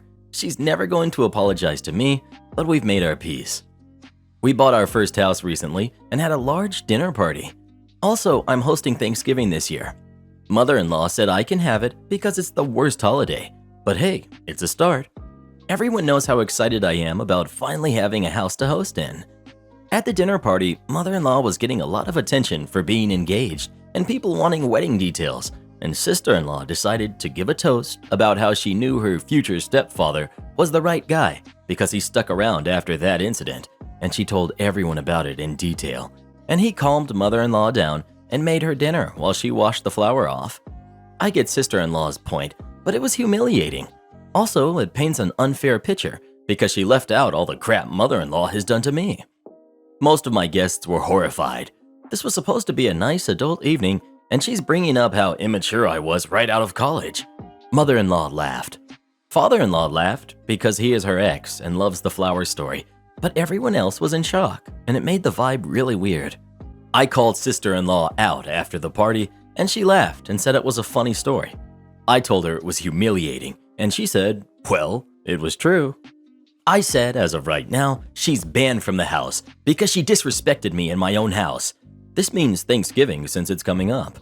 Mother-in-law asked me to reconsider because, well, you did do that, and because sister-in-law doesn't have anyone else to spend Thanksgiving with. I stood firm, and now mother-in-law is saying she will stay home and cook for sister-in-law. My husband is mad at his mom for picking sister-in-law, but said he will back me. Sister-in-law swears she was just kidding and I'm overreacting. You're the jerk. You sound mean. You did a thing that obviously everyone knows about, but you obviously aren't over it and are somehow using that to exclude your sister-in-law from a family gathering? Also, regardless of the rift between you and mother-in-law, you were living under her roof and tried to sabotage a date that turned into a lifelong relationship? Come on. Grow up and get some perspective. You're just asking for future wars with that attitude. Everyone sucks here, but in degrees. Regardless of what mother-in-law did, your behavior was extremely childish. You poured flour on her because of her wedding behavior when she was putting a roof over your head? You were lucky she didn't grab something and defend herself. Frankly, that they could turn it into a funny story and laugh about it is a good thing.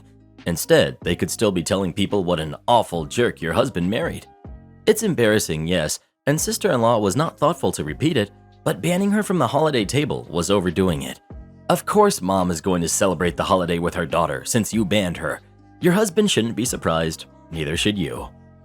Do this next. Tap here on your screen to come see our new podcast playlist, where you'll find thousands of hours of the best stories you've ever heard. Or tap the one on the right. That episode is specifically just for you, based on other videos you've enjoyed the most.